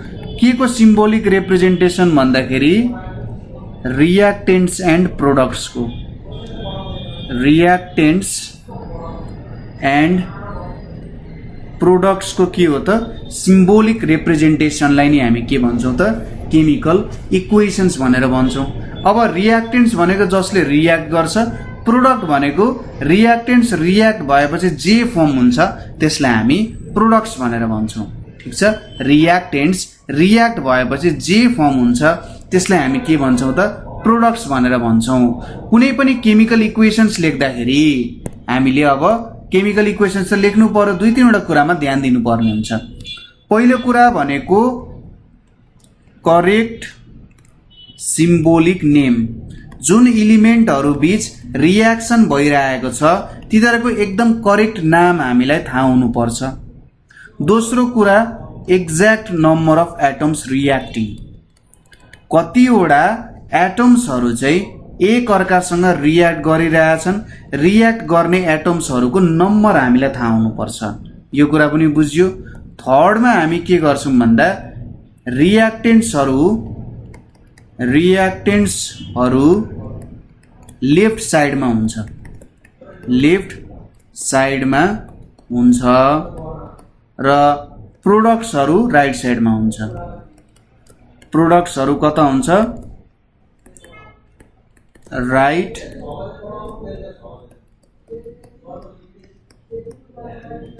साइडमा हुन्छ। ठिक छ, रियाक्टेन्ट्सहरू लेफ्ट साइडमा, प्रोडक्टहरू राइट साइडमा हुन्छन् जेनरली है। र रियाक्टेन्ट्सबाट प्रोडक्ट्स, जस्तै यहाँनेरि हाम्रो रियाक्टेन्ट्स भयो, ठिक छ, यहाँनेरि रियाक्टेन्ट्स भयो, यो साइडमा हाम्रो प्रोडक्ट्स छ, रियाक्टेन्ट्स र प्रोडक्ट्स छ र यसलाई यसरी एउटा लाइनले हामी रिप्रेजेन्ट गर्छौँ है त। यो एउटा लाइन आउँछ, यो लाइनले हामी के गर्छौँ यो रिप्रेजेन्ट गर्छौँ। यसले के भनिरहेछ रियाक्टेन्ट्सबाट प्रोडक्ट्स आयो यस्तो। यो लाइन यस्तोले चाहिँ इरिभर्सिबल रियाक्सन जनाउँछ, जेनरली इरिभर्सिबल रियाक्सन जनाउँछ। यदि यस्तो लाइन चाहिँ यस्तो फर्मेटमा छ, यस्तो खालको फर्मेटमा छ भने यसले चाहिँ एउटा रिभर्सिबल रियाक्सन जनाउँछ। ठिक छ, हामी फेरि ब्याक जान सक्छौँ। तर यसरी यो खालको लाइन एउटा एरो मात्रै आयो भने यसले हामीलाई इरिभर्सिबल रियाक्सन दिने काम गर्छ। ठिक छ, रियाक्टेन्ट्सबाट प्रोडक्ट्सको साइडमा। जस्तै यसको एक्जाम्पल पहिले त हामी लेखौँ वर्ड इक्वेसनको फर्ममा। Suppose zinc plus hydrochloric acid, zinc plus hydrochloric acid react भयो भने के फर्म हुन्छ zinc chloride plus hydrogen form हुन्छ। ठिक छ, यतापट्टि के रहेछ त हाम्रो यो हाम्रो रियाक्टेन्ट्स रहेछ, यतापट्टिको साइड हाम्रो रियाक्टेन्ट्स हुने भयो र यतापट्टिको साइड हाम्रो के हुने भयो त प्रोडक्ट्सको साइड हुने भयो। अब यसलाई केमिकल इक्वेसनको फर्ममा लेख्ने हो भने के आउला हेर्नुहोस् है त। सुरुमा जेडएन आयो, हाइड्रोक्लोरिक एसिड भनेको HCl हुने भयो, यसले बनाउँछ ZnCl2 प्लस H2 बनाउँछ। अब यसमा तपाईँले यसरी अगाडि 2 थपिदिनु भयो भने यहाँनेरि रियाक्टेन्ट्समा जतिवटा एटम्स छ प्रोडक्ट्समा पनि त्यति नै एटम्सहरू हुन्छ। ठिक छ, अब यही कुरा हो। जेनरली यसलाई हामी के भन्छौँ त, जुन यसरी वर्डको फर्ममा लेख्छौँ हामीले यसलाई हामी वर्ड इक्वेसन भनेर भन्छौँ। यो हाम्रो वर्ड इक्वेसन भयो। अब यसरी हामीले एटम्सहरूको नम्बरहरू मिलाइनौँ। ठिक छ, यो पहिलोमा यो आउँछ, दोस्रोमा यो आयो। यहाँनेरि हामीले सिम्बल्सहरूको फर्ममा त लेख्यौँ तर ब्यालेन्स छैन। हेर्नुहोस् त, रियाक्टेन्ट्समा एउटा मात्रै क्लोरिन छ तर प्रोडक्टमा दुईटा क्लोरिन आएको छ, त्यस्तो त कहिले पनि हुँदैन। रियाक्टेन्टमा एउटा हाइड्रोजन आएको छ, यतापट्टि दुईटा हाइड्रोजन आएको छ, यो त ब्यालेन्स भएको छैन। यस्तो ब्यालेन्स नभएको इक्वेसन तर सिम्बोलिक फर्ममा लेखेकोलाई हामी स्केलेटन और के भन्छौँ त मोलिक्युलर इक्वेसन भनेर भन्छौँ। स्केलेटन और मोलिक्युलर इक्वेसन भनेर हामी लेख्न सक्छौँ। तेस्रोमा अब यसलाई ब्यालेन्स गऱ्यौँ हामीले Zn, तेस्रोमा हामी यसलाई ब्यालेन्स गरौँ Zn प्लस 2HCl यहाँनेरि ZnCl2 प्लस H2। अब यहाँनेरि दुईटा हाइड्रोजन, यहाँनेरि पनि दुईटा हाइड्रोजन, यहाँनेरि दुईटा क्लोरिन, यहाँनेरि पनि दुईटा क्लोरिन। अब यो केमिकल सिम्बलको फर्ममा पनि भयो र रियाक्टेन्ट्समा जतिवटा एटम्स छन् प्रोडक्ट्समा पनि त्यति नै छन्। यस्तोलाई चाहिँ हामी के भन्छौँ? ब्यालेन्स्ड इक्वेसन भनेर भन्छौँ। रियाक्टेन्ट्समा जुन एटम्सको जति नम्बर छ प्रोडक्ट्समा त्यो एटमको त्यति नै नम्बर भइसकेपछि त्यस्तोलाई हामी एउटा ब्यालेन्स्ड इक्वेसन भन्छौँ। ठिक छ। र जेनरली यो केमिकल इक्वेसन भनेको चाहिँ प्र्याक्टिकली ट्रु हुनुपर्छ है त। के हुन्छ? प्र्याक्टिकली ट्रु हुनुपर्छ। जस्तै कुनै कुनै रियाक्सन हुन्छ Cu प्लस H2SO4 गर्दाखेरि हामीले हेर्छौँ यो त बनिहाल्छ नि, CuSO4 प्लस H2 भन्छौँ।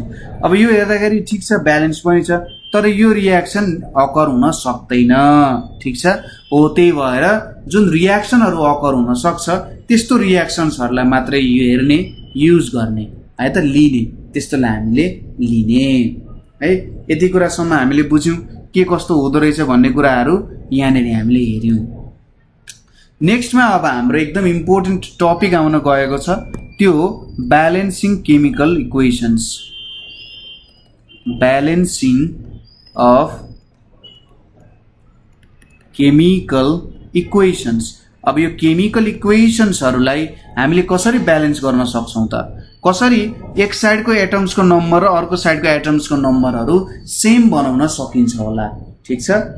यसले के भन्छ? ब्यालेन्सिङले के भन्न खोज्यो भन्दा रियाक्टेन्ट्समा डिफ्रेन्ट जुन एटम्स छ, डिफ्रेन्ट एटम्सको नम्बर इक्वल्स टु के भयो त? प्रोडक्टमा पनि त्यही एटम्सको नम्बर यदि सेम हुन गयो भने त्यति बेला हामीले ब्यालेन्स गर्छौँ। अब जहिले पनि माथिको जस्तो ब्यालेन्स हुन्छ भन्ने छैन। कुनै कुनै एटम्सहरू अथवा कुनै कुनै रियाक्सन्सहरू ब्यालेन्स गर्न एकदमै गाह्रो हुन सक्छ। त्यति बेला वैज्ञानिकहरूले के गर्नुभयो भने उहाँहरूले एउटा सर्ट एन्ड फर्मेट बनाउनु भयो। यसरी चाहिँ ब्यालेन्स गर्यो भने हामीले लगभग जे जति केमिकल रियाक्सन्सहरू छ त्यसलाई हामीले सजिलैसँग के गर्न सक्छौँ त? ब्यालेन्स गरेर काम गर्न सक्छौँ हैन। सजिलैसँग ब्यालेन्स गरेर काम गर्न सक्छौँ। अब त्यो काम गर्नको लागि ब्यालेन्सिङ गरिन्छ है। जेनरली ब्यालेन्स गर्ने मेथडहरू हामीसँग छ 3-4 वटा। पहिलो छ हाम्रो hit and trial method. Hit and trial method भन्ने छ। दोस्रोमा छ हाम्रो पार्शियल इक्वेसन मेथड भन्ने छ। पार्शियल इक्वेसन मेथड भन्ने छ, पार्शियल इक्वेसन मेथड। तेस्रोमा आउन जान्छ हाम्रो oxidation number method. Oxidation number method आउन गयो। र अर्को तरिका हामीले हेरेको भनेको आयोन इलेक्ट्रोन मेथड भन्ने छ है। आयोन इलेक्ट्रोन मेथड भन्ने छ। अब हाम्रो सिलेबस अनुसार हामीले पढ्ने भनेको चाहिँ कुन कुन हो त भन्दा हिट एन्ड ट्रायल र पार्शियल दुईटा पढ्छौँ। ठिक छ। यो दुईटा हामी स्टडी गर्छौँ, हिट एन्ड ट्रायल र पार्शियल। यो जेनरली हामी पछि स्टडी गर्छौँ। हाम्रो पछिको च्याप्टरहरूमा पनि आउँछ, अक्सिडेसन रिडक्सनको बारेमा स्टडी गर्दा यो कुराहरू चाहिँ आउँछ। सुरुमा हामी हाम्रो पहिलो पढौँ के छ त? हिट एन्ड ट्रायल मेथड भन्ने छ। के हुँदो रहेछ हिट एन्ड ट्रायल मेथडमा त्यो कुराहरू हेरौँ। हिट एन्ड ट्रायल मेथडमा जेनरली हुने भनेको के हुन्छ त? हिट एन्ड ट्रायल मेथडमा चाहिँ हामीले के गर्छौँ भन्दाखेरि यो एउटा सिम्पल मेथड भयो है। हिट एन्ड ट्रायल भन्ने कुरा भनेको जस तपाईहरूले गेमहरू खेल्दाखेरि हैन, जस्तै बास्केटबलै खेलिराख्नु भएको छ हैन, बास्केटबलको हुपमा बास्केटबल छिराउँदाखेरि कतिचोटिमा चाहिँ छिर्छ हैन, हिट एन्ड ट्रायल गरे जस्तो भयो कि त्यहाँनिर। जस्ट तपाईँहरूले के गर्नुहुन्छ, कुन नम्बर मिल्छ भनेर तपाईँले चेक गर्नुहुन्छ। त्यो चेक गरेको नम्बर तपाईँले जब हाल्नुहुन्छ त्यो हिट एन्ड ट्रायल मेथडमा आउँछ। यसमा केही डिफाइनेड रुल छैन है त। यसरी इक्वेसन ब्यालेन्स गर्दाखेरि नो डिफाइनेड रुल। जस्ट हामीले त्यो नम्बर्सहरू चेक गर्छौँ। त्यो नम्बर्सहरु चेक गरेर एटम्सको नम्बरहरु चेक गरेर यिनीहरुलाई ब्यालेन्स गर्ने काम गर्छौं। त्यही पनि यसको केही स्टेप्सहरु फलो गर्यो भने हामीले यो मेथडबाट सजिलैसँग इक्वेशन्सहरु ब्यालेन्स गर्न सकिन्छ। पहिलो कुरा भनेको हामीले स्केलेटन फर्ममा लेख्ने, ठीक छ।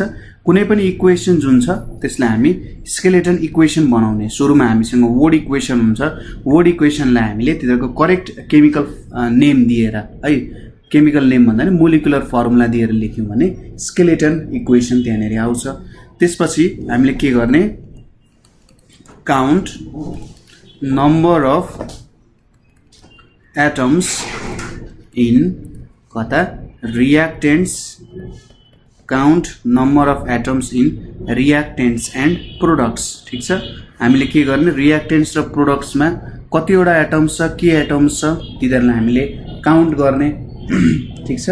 त्यसपछि के गर्ने त भन्दा ब्यालेन्स गर्ने, नम्बर्सहरु युज गरेर ब्यालेन्स गर्ने। सबैभन्दा इम्पोर्टेन्ट काम यहाँनेरि भनेको यही ब्यालेन्स गर्ने कामै भयो। अब यो ब्यालेन्स गर्ने काम हामीले कसरी अगाडि बढाउन सक्छौं अथवा कसरी यो ब्यालेन्सिङको काम गर्न सक्छौं होला त भने ब्यालेन्स गर्दा जहिले पनि के गर्ने त भन्दा बिगेस्ट फर्मुलाबाट स्टार्ट गर्ने, ठीक छ। जुन केमिकल कम्पाउन्डको सबैभन्दा ठूलो छ अथवा सबैभन्दा ठूलो केमिकल कम्पाउन्ड जुन छ त्यहाँबाट हामीले ब्यालेन्स गर्न सुरु गर्ने, ठीक छ। त्यसपछि मिनिमम नम्बरले ब्यालेन्स गर्न स्टार्ट गर्ने। सबैभन्दा मिनिमम नम्बर जुन हुन्छ त्यो मिनिमम नम्बरबाट हामीले ब्यालेन्स गर्न जहिले पनि स्टार्ट गर्नुपर्ने हुन्छ, ठीक छ। यो कुराहरु भयो। थर्डमा जस्तै केही ग्यासेसहरु हुन सक्छन् है, ग्यासेसहरु जस्तै हाइड्रोजन भयो हैन, क्लोरिन भयो, अक्सिजन भयो। सुरुमा यिनीहरुलाई चाहिँ के गर्ने त भन्दा एटोमिक फर्ममा राखेर र एटोमिक फर्ममा राखेर यिनीहरुलाई ब्यालेन्सको यिनीहरुको काम गर्ने, ठीक छ। यसरी हामीले काम गर्न सक्छौं। अब एक्जाम्पल लिएर हेर्यौं भने यसको अझै सजिलो हुन्छ। यहाँनेर कसरी hit and trial method use गरेर चाहिँ हामी ब्यालेन्स गर्छौं भनेर सपोज यसको एउटा एक्जाम्पल लियौं है त। एक्जाम्पलको रूपमा हामीले एउटा केमिकल कम्पाउन्ड लिन सक्छौं। के छ भने Al2O3 र प्लस NaOH अनि के छ NaAlO2 प्लस H2O भनेर छ है। एल्युमिनियम अक्साइड हैन र सोडियम हाइड्रोक्साइड गर्दाखेरि सोडियम मेटा एल्युमिनेट र वाटर बन्दो रहेछ। सुरुमा यसको के लेख्न सकिन्छ हामीले स्केलेटल फर्म भनेको यही स्केलेटल फर्म नै हुने भयो, ठीक छ।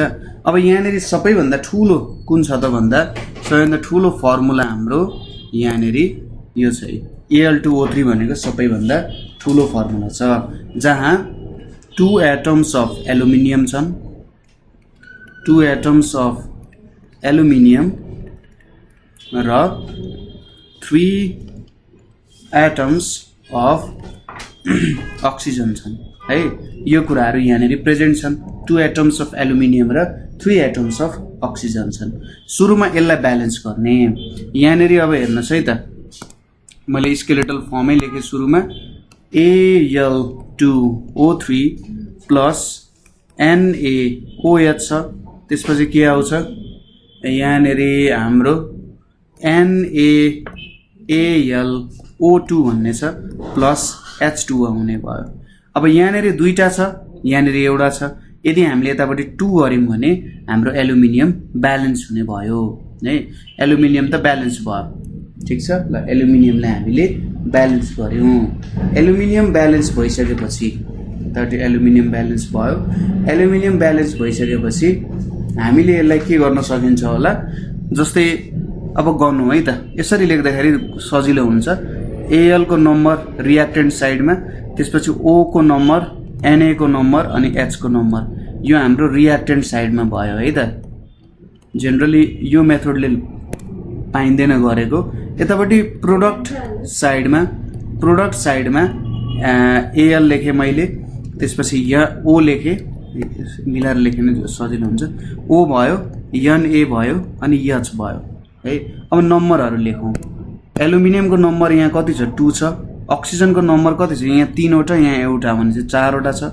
सोडियमको नम्बर 1 छ, हाइड्रोजनको नम्बर पनि 1 छ।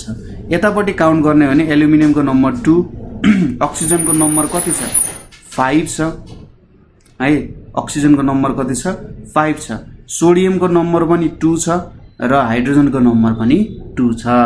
अब यहाँनेरि एल्युमिनियम र एल्युमिनियम ब्यालेन्स भइसक्यो है, एल्युमिनियम ल ब्यालेन्स भइसक्यो, अरु त केही पनि ब्यालेन्स भएको छैन।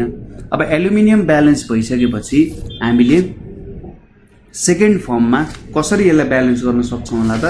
सेकेन्डमा यसलाई हामीले ब्यालेन्स गर्ने भनेको ल हेर्नुस् है त, यसमा यहाँ Al2O3 2NaOl2 आयो। अब हाम्रो ब्यालेन्स गर्नुपर्ने भनेको नेक्स्टमा ल सोडियमलाई ब्यालेन्स गर्नु पर्यो भने यहाँनेरि 2 हालिन्छ। यहाँनेरि 2 हालियो भने के आउँछ त भ्यालु? यहाँ 2 भयो, यहाँनेरि 3 थियो 5 हुने भयो, यो 2 हुने भयो, यहाँनेरि 2 हुने भयो, यतापट्टि के छ 2 5 2 2 छ। अब दुईटै ब्यालेन्स भयो, दुईतिरकै नम्बर ब्यालेन्स भयो, यसरी हामीले यसलाई ब्यालेन्स गर्न सक्ने भयौं। अर्को इक्वेसन हामी हेरौं यहाँनेरि कसरी ब्यालेन्स गर्न सकिन्छ होला भन्ने। जस्तै हाम्रो के छ पोटासियम पर मैंगनेट प्लस सल्फ्युरिक एसिडले हामीले के दिने रहेछ? Potassium sulphate plus magnesium sulphate, potassium sulphate plus magnesium sulphate, potassium sulphate plus magnesium sulphate plus के दिने भयो त यसले? वाटर दिने भयो हैन। यो तीनवटा चाहिँ एज अ प्रोडक्ट यसले हामीले दिदो रहेछ। अब सुरुमा हामीले के गर्नु पर्यो? यसको स्केलेटन इक्वेसन लेख्नु पर्यो। स्केलेटन इक्वेसनमा के आउँदो रहेछ? स्केलेटनमा लेख्दाखेरि पोटासियम पर मैग्नेट भनेको KMnO4 हुन्छ, सल्फ्युरिक एसिड भनेको H2SO4 हुन्छ, पोटासियम सल्फेट भनेको K2SO4 हुन्छ। यदि तपाईलाई यो आउँदैन भने तपाईहरुले यसको चाहिँ के गर्ने त? मोलिकुलर फर्मुला अनुसार काम गर्ने H2O। तर यसरी तपाईहरुले धेरैवटा प्रब्लम्स गर्नु भयो भने केमिकलको नामहरु त आफै पनि याद हुन्छ। ठीक छ, यो कुराहरु बुझियो। अब यहाँनेरि हाम्रो के भन्ने जुन पोटासियम अकर्स दुईटा कम्पाउन्ड मात्रै अकर गर्छ। जस्तै यहाँनेरि के आयो, यहाँनेरि के आयो। सुरुमा यसलाई ब्यालेन्स गरौँ। ब्यालेन्स गर्दाखेरि मैले अगाडि के थपिदिए नि हुन्छ 2KMnO4 प्लस H2SO4 अनि यहाँनेरि K2SO4 plus MnSO4 plus H2O। सुरुमा हामीले के लाई ब्यालेन्स गर्न सक्यौं। त्यसपछि Mn लाई ब्यालेन्स गरौँ। Mn लाई ब्यालेन्स गर्दा हेर्नुस् त यहाँनेरि 2Mn छ, यहाँनेरि एउटा मात्रै Mn छ, एउटा मात्रै Mn भइसकेपछि यहाँनेरिको 2KMnO4 भयो प्लस H2SO4 भयो, यहाँनेरि K2SO4 plus 2MnSO4 plus H2O आउन गयो हैन। यसरी हामीले Mn लाई पनि ब्यालेन्स गर्यौं, के पनि ब्यालेन्स भयो, Mn पनि ब्यालेन्स हो है। अब अर्को कुराहरु ब्यालेन्स गरौँ। यहाँनेरि अर्को भनेको हाम्रो SO4 लाई ब्यालेन्स गरौँ है त। SO4 लाई ब्यालेन्स गर्दा यहाँनेरि हेर्नुस् त यहाँनेरि एउटा SO4 रेडिकल छ, यहाँनेरि एउटा, अनि यो 2 ले यसलाई मल्टिप्लाई गरेको छ, यहाँ दुईटा भन्छ 3 वटा छ। यति बेला कसरी ब्यालेन्स गर्ने? 2KMnO4 प्लस H2SO4 मा मैले यदि 3 ले मल्टिप्लाई गरे H2SO4 भयो भने यहाँनेरि 3 वटा H2SO4 आयो, K2SO4 plus 2MnSO4 plus H2O आउन गयो। मान्छे सबै कुरा ब्यालेन्स भयो। अब बाँकी रह्यो हाइड्रोजन र अक्सिजन। हाइड्रोजनको नम्बर यहाँनेरि कति छ हेर्नुस् त? हाइड्रोजनको नम्बर भनेको यहाँनेरि 6 वटा छ है। 6 वटा हाइड्रोजन छ र 2 ले यसलाई मल्टिप्लाई गरेको कारण अक्सिजनको नम्बर 8 छ। यहाँनेरि छैन। अब हामीले यसलाई ब्यालेन्स गर्नको लागि है त, यसलाई ब्यालेन्स गर्नको लागि हामीले के काम गर्न सकिन्छ होला त भन्दा हाम्रो मैले एउटा कुरा छुटाए जस्तो छ। यहाँनेरि अक्सिजन छुटाएको छु है, प्लस O2 पनि आउँछ, यहाँनेरि अक्सिजन पनि हुन्छ है त। त्यही भएर ब्यालेन्स हुन्थेन नभए। यहाँ O2 आयो, यहाँ O2 आयो, यहाँ O2 आयो, यतापट्टि कतिवटा O2 रहेछ, 3 वटा O2 रहेछ, यहाँनिर 8 वटा O2 छ। अब यिनीहरूलाई ब्यालेन्स गर्दाखेरि 6 वटा हाइड्रोजन छ है, 6 वटा हाइड्रोजन छ। 6 वटा हाइड्रोजन छ भनेपछि मैले यतापट्टि कतिले मल्टिप्लाई गरे त भन्दा सपोज यहाँनिर SO4 ब्यालेन्स भइसक्यो, 8 वटा छ, 8 वटा छ। मलाई यहाँनिर कतिले मल्टिप्लाई गर्दा हुन्छ, 8 वटा चाहिएको हो। अब मैले यहाँनिर 3 ले मल्टिप्लाई गरेँ भने हाइड्रोजन त ब्यालेन्स भयो, तर अक्सिजन कहिले पनि ब्यालेन्स हुँदैन, किनभने यहाँनिर अड नम्बर अफ अक्सिजन भयो, यहाँ त इभन नम्बर छ भनेपछि यसरी ब्यालेन्स गरेर नहुने रहेछ, यसरी त कहिले पनि एन्सर नहुने रहेछ। अब यहाँनिर मैले के गरिदिन्छु भने हेर्नुहोस् है त, यहाँनिर मैले 6 ले मल्टिप्लाई गरिदिन्छु, ठिक छ। यहाँनिर मैले 6 ले मल्टिप्लाई गरेँ। जब मैले यहाँनिर 6 ले मल्टिप्लाई गर्छु 6 वटा SO4 भयो, 6 वटा SO4 भएपछि यहाँनिर मैले 4 ले गर्छु, यहाँनिर 2 ले गर्छु। यहाँ 4 2 भइसकेपछि त K र Mn को नम्बर पनि बढ्यो भनेपछि K र Mn को नम्बर 2 टाइम्सले बढ्यो नि, यहाँनिर अब 4 ले गरिदिन्छु। हेर्नुहोस् है सबै ब्यालेन्समा आयो। हाइड्रोजन कतिवटा छ, 12 वटा छ, यहाँनिर मैले 6 गरेँ, 12 आयो। अक्सिजन कतिवटा छ हेर्नुहोस् त, 4 4 16 वटा छ, अनि यहाँनिर मैले 5 ले मल्टिप्लाई गर्दा नि ठ्याक्कै ब्यालेन्स हुन्छ। त्यही भएर यसलाई चाहिँ हिट एन्ड ट्रायल मेथड भने हो। हामीले एक्ज्याक्ट यसरी नै ब्यालेन्स गर्नुपर्छ है भनेर भन्न सक्दैनौँ, तर ब्यालेन्सको प्रोसेस चाहिँ एउटै नै हुन जान्छ है। ब्यालेन्स गर्ने तरिकाले थोरै प्रब्लमहरू क्रिएट गर्न सक्छ, ठिक छ। अब हिट एन्ड ट्रायलको ड्रब्याक्सहरू चाहिँ तपाईँहरूलाई थाहा नै भयो होइन। अब रियाक्सन ड्रब्याक्सहरू भनेको यसको के हुन्छ त भन्दाखेरि जुन रियाक्टेन्ट्स र प्रोडक्ट्समा यदि सेम नम्बर अफ इलिमेन्ट्सहरू छ भने ब्यालेन्स गर्न अलिकति गाह्रो हुने रहेछ। त्यसै गरी कति स्टेपमा रियाक्सन हुन्छ भन्ने कुरा पनि यसले भन्न सक्दैन, ठिक छ। र कति स्टेपमा हुनसक्छ, कस्तो टाइपको रियाक्सन हो त्यो पनि यसले भन्न सक्दैन, ठिक छ। र धेरै काम पनि गर्नुपर्ने भयो होइन। हो यसलाई नै मध्यनजर गर्दै हाम्रो नेक्स्ट आएको थियो पार्शियल इक्वेसन मेथड। के छ त, पार्शियल इक्वेसन मेथड भन्ने छ है। पार्शियल इक्वेसन मेथडमा के छ त, अब यो पार्शियल इक्वेसन मेथडमा भनेको जुन हिट एन्ड ट्रायलले गर्न सकेन त्यो कुराहरू चाहिँ पार्शियल इक्वेसन मेथडले फुलफिल गर्ने भयो। जस्तै के कुराहरू फुलफिल गर्छ त भन्दा यसले इक्वेसन चाहिँ कति स्टेपमा अकर भइरहेको छ, ठिक छ। इक्वेसन्सहरू अथवा रियाक्सनको स्टेप्सहरू यसले बताउन सक्छ। रियाक्सनको स्टेप्सहरू कस्तो कस्तो स्टेप्सहरू लाग्यो भन्ने कुराहरू यसले बताउन सक्छ है। र यहाँबाट ब्यालेन्स गर्न पनि सजिलो छ। अब पार्शियल इक्वेसन यसलाई किन भनियो त, पार्शियल इक्वेसन मेथड किन भनियो भन्दा यो पार्शियल इक्वेसन मेथडको काम भनेको चाहिँ इक्वेसन्सहरूलाई पार्शियल फर्ममा होइन, जुन रियाक्सन हुन्छ त्यो रियाक्सन्समा धेरैवटा स्टेपहरू लागेको हुनसक्छ। अब त्यो धेरैवटा स्टेप्सहरू लाग्दाखेरि प्रत्येकको छुट्टा छुट्टै केमिकल इक्वेसन हुनसक्छ। हो त्यो प्रत्येकको छुट्टा छुट्टै केमिकल इक्वेसन जुन छ त्यही युज गर्नु नि के हो त पार्शियल इक्वेसन मेथडको मेन काम हो। अब यसको केही सपोजिसनहरू छ। पहिलो सपोजिसन भनेको के छ भने reaction always occurs in number of स्टेप्सहरूमा यो अकर गर्छ, ठिक छ। त्यसपछि के भनिन्छ त भन्दा these steps so the partial equations, ठिक छ। यिनीहरूले चाहिँ पार्शियल इक्वेशंस देखाउँछ which can easily be balanced by hit and trial, which can easily be balanced by heat and trial method, ठिक छ। अब यहाँनिर अर्को एउटा इम्पोर्टेन्ट टर्म आउँछ जसलाई हामी भन्छौँ इन्टरमिडिएट प्रोडक्ट्स भनेर। इन्टरमिडिएट प्रोडक्ट्स भनेर भन्छौँ। जुन हाम्रो स्टेप्सहरू चलिरहेको हुन्छ त्यो स्टेप्सहरू चल्दाखेरि केही प्रोडक्ट्सहरू बिचमा फर्म हुन्छन् तर फाइनल रियाक्सनमा त्यो प्रोडक्ट्सहरू देखिँदैनन्। त्यस्तो खालको प्रोडक्ट्सहरूलाई हामी इन्टरमिडिएट प्रोडक्ट्सहरू भन्छौँ। र बिस्तारै यिनीहरूलाई ब्यालेन्स गर्दै जाने काम त भइ नै हाल्छ है त। यसको लागि हामी एउटा इक्जाम्पल लिउँ है त।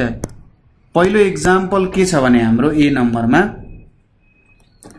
Sodium hydroxide plus chlorine react हुँदा यसले के दिन्छ sodium chloride plus NaClO3 plus H2O यो दिन्छ ठीक छ यो कुराहरु दिने रहेछ क्लोरेट भन्ने हुन्छ ClO3 हुन्छ क्लोरेट भन्छ सोडियम क्लोरेट हो यस्तो कुराहरु दिन्छ सुरुमा अब यिनीहरुको स्टेप्सहरु हेरौं ठीक छ पहिलो स्टेप्स अनुसार हाम्रो के हुन्छ पहिलो स्टेपमा क्लोरिनले वाटरसँग रियाक्ट गर्छ क्लोरिनले वाटरसँग रियाक्ट गरेर के फर्म गर्छ त HCl प्लस HClO फर्म गर्छ ठीक छ अब यो HCl जुन फर्म भएको छ यो HCl ले NaOH सँग रियाक्ट गर्छ NaOH सँग रियाक्ट गरेर NaCl प्लस H2O फर्म गर्छ अब बाँकी रह्यो HClO यो HClO ले केसँग रियाक्ट गर्छ फेरि NaOH सँग रियाक्ट गर्छ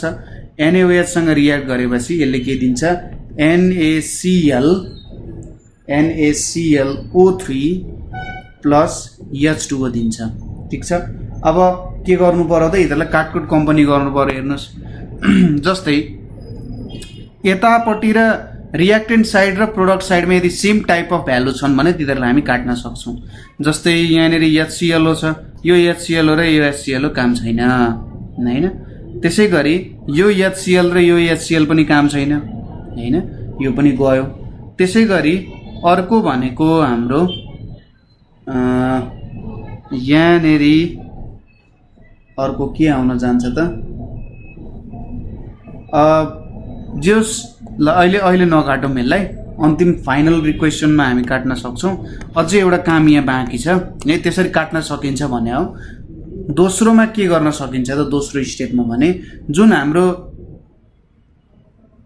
हाम्रो सरी यहाँनेरि NaClO नै हो है NaClO जुन छ NaClO यो अनस्टेबल हुन्छ हायर टेम्परेचरमा यो चाहिँ डिकम्पोज हुन जान्छ NaClO3 प्लस 2NaCl मा डिकम्पोज हुन जान्छ ठीक छ अब अरु माथिको त ब्यालेन्सै छन् हेर्नुस् त माथिको सबै ब्यालेन्समै छन् यो एउटा ब्यालेन्समा छैन यसलाई ब्यालेन्स गर्नको लागि यहाँ 3 लेख्ने यहाँनेरि हाम्रो 3 आयो अनि यहाँनेरि 2 लेखिसकेपछि Na3 पनि भयो Cl पनि भयो O पनि ब्यालेन्स हुन गयो अब हामी फाइनली यसको रियाक्सन्सहरु यहाँनेरि चेक गरौँ 3NaClO छ है 3NaClO छ यो त डिकम्पोज भइसक्यो NaClO डिकम्पोज भयो NaClO3 र यसमा डिकम्पोज हुन गयो यहाँनेरि हेरौँ है त अब के आउने भएछ त भन्दा जस्तै हाम्रो HClO र HClO गयो है HClO गयो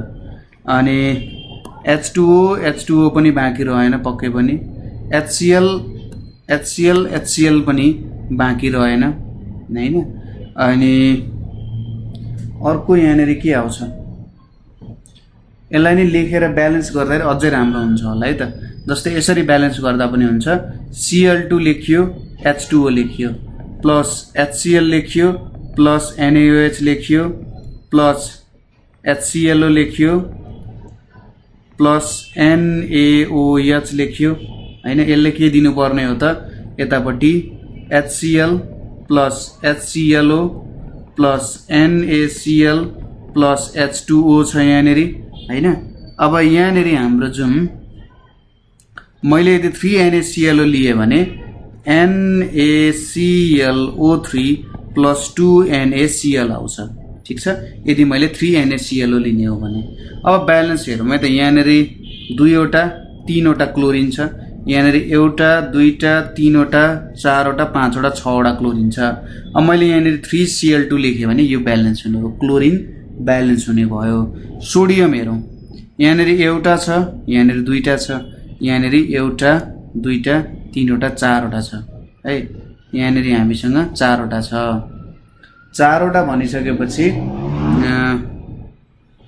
हाम्रो कसरी ब्यालेन्स गर्न सकिएला यसलाई यसरी लेख्न सक्यो जस हाम्रो काटकुट कम्पनी गरौँ न थोरै जस्तै एउटा के काटिने भयो HCl काटिने भयो HClO काटिने भयो H2O र यो एउटा H2O काटिने भयो र बाँकी कुराहरु लेखौं 3Cl2 NaOH जोड्दा 2NaOH आयो र यहाँनेरि के आयो 3NaCl plus NaClO3 plus H2O आउन गयो है 4NaCl छ यहाँनेरि 4Cl 4 वटा क्लोरिन भयो हैन 4 वटा क्लोरिन भयो 4 वटा सोडियम भयो कुनै पनि ब्यालेन्स भएको छैन यसो हेर्दा सुरुमा अब हाम्रो कुनलाई ब्यालेन्स गर्दा सजिलो होला त सपोज हामीले सोडियमलाई ब्यालेन्स गर्नु पर्यो यहाँ 4 छ यहाँ 6 छ अब 4 र 6 लाई ब्यालेन्स गर्नु पर्यो भने सपोज मैले यहाँनेरि चाहिँ 6 लेखे यहाँनेरि 6 लेखेर यहाँनेरि मैले 5 लेखे भने हेर्नुस् है त यहाँनेरि 6 लेखे यहाँ 5 लेखे भने 6 वटा यहाँनेरि त ब्यालेन्स भइहाल्यो 6 वटा क्लोरिन चाहिँ 5 वटा 6 वटा क्लोरिन पनि ब्यालेन्स हुने भइहाल्यो ठीक छ यसरी ब्यालेन्स हो क्लोरिन र सोडियम ब्यालेन्स भयो अब हामीले ब्यालेन्स गर्नु पर्यो अक्सिजन र हाइड्रोजनलाई हैन अक्सिजन र हाइड्रोजनलाई ब्यालेन्स गर्दाखेरि 6 वटा अक्सिजन छ 6 वटा हाइड्रोजन छ 6 वटा अक्सिजन छ 6 वटा हाइड्रोजन छ यहाँ 3 वटा भइसक्यो अब मैले यहाँनेरि 3 लेख्दिए भने 3 वटा अक्सिजन 6 वटा अक्सिजन भयो 3 वटा हाइड्रोजन भयो यसरी ब्यालेन्स हुन्छ अथवा तपाईहरुले सुरुमै के गर्न सक्नुहुन्छ यहाँनेरि सबैलाई 3 ले मल्टिप्लाई गर्ने ठीक छ सबैले 3 ले मल्टिप्लाई गरेर तपाईले ब्यालेन्स गर्नुभयो भने सबैभन्दा सजिलो तरिका चाहिँ यो हुन जान्छ यतापट्टि 3 राख्ने यहाँ 3 राख्ने यहाँ 3 यहाँ 3 यहाँ 3 यहाँ 3 यसरी 3 राखेर तपाईले काम गर्नुभयो भने र सबैलाई एड गरेर लेख्नु भयो र अन्तिममा यो रियाक्सन त यो लेख्ने यसको ठाउँमा यो लेख्दिने तपाईको रियाक्सन के हुन जान्छ ब्यालेन्स हुन जान्छ ठीक छ यसरी तपाईले काम गर्न सक्नुहुन्छ अर्को पनि एउटा एक्जाम्पल हेरौं क्वेशन के छ भने हाम्रो सपोज पोटासियम क्रोमेट हैन त K2Cr2O7 हुन्छ पोटासियम क्रोमेटै भन्छ Cr2O7 plus H2SO4 plus SO2 छ यो रियाक्ट भयो भने के दिन्छ त हामीले K2SO4 plus Cr2SO4 3 plus H2O दिदो रहेछ अब यो रियाक्सन गर्ने ट्राई गरौँ है त यो रियाक्सनमा के हुन्छ सुरुमा जुन हाम्रो पोटासियम क्रोमेट छ Cr2O7 हैन K2Cr2O7 भन्ने हाम्रो जुन केमिकल छ यो चाहिँ डिकम्पोज हुन्छ केमा डिकम्पोज हुन्छ K2O एउटा त बन्छ K2O अर्को बन्छ Cr2O3 बन्छ र यहाँबाट 3 वटा नेसेन्ट अक्सिजन निक्लिन्छ ठीक छ ठ्याक्कै 7 वटा थियो 3 वटा नेसेन्ट अक्सिजन निस्क्यो नेसेन्ट भनेको एकदमै पावरफुल अक्सिजन हुन्छ र यिनीहरु जोसँग पनि जहाँ पनि रियाक्सन गर्न सक्छन् अर्को छ अब हाम्रो K2O प्लस H2SO4 रियाक्ट हुन्छ ठीक छ K2O र H2SO4 रियाक्ट हुँदा K2SO4 प्लस H2O बन्न जान्छ अब यहाँनेरि जुन Cr2O3 छ Cr2O3 र हाम्रो अर्को H2SO4 रियाक्ट हुन्छ H2SO4 रियाक्ट भएपछि यसले Cr2SO4 3 दिन्छ प्लस यहाँनेरि H2O दिन जान्छ अब यहाँनेरि ब्यालेन्स गरौँ यहाँनेरि मैले 3 राखे भने SO4 ब्यालेन्स हुन गयो ठीक छ अनि Cr2 ब्यालेन्स छँदै छ O3 छ यहाँनेरि मैले यहाँनेरि 3 राख्दिए भने यो पनि ब्यालेन्स हुने भइहाल्यो हैन त्यसपछि SO2 छ SO2 मा हाम्रो अक्सिजन नेसेन्ट अक्सिजन प्रयोग गर्यो भने यसले SO3 दिन्छ र SO3 र वाटर रियाक्ट भयो भने SO3 र वाटर रियाक्ट भयो भने H2SO4 दिन्छ यसले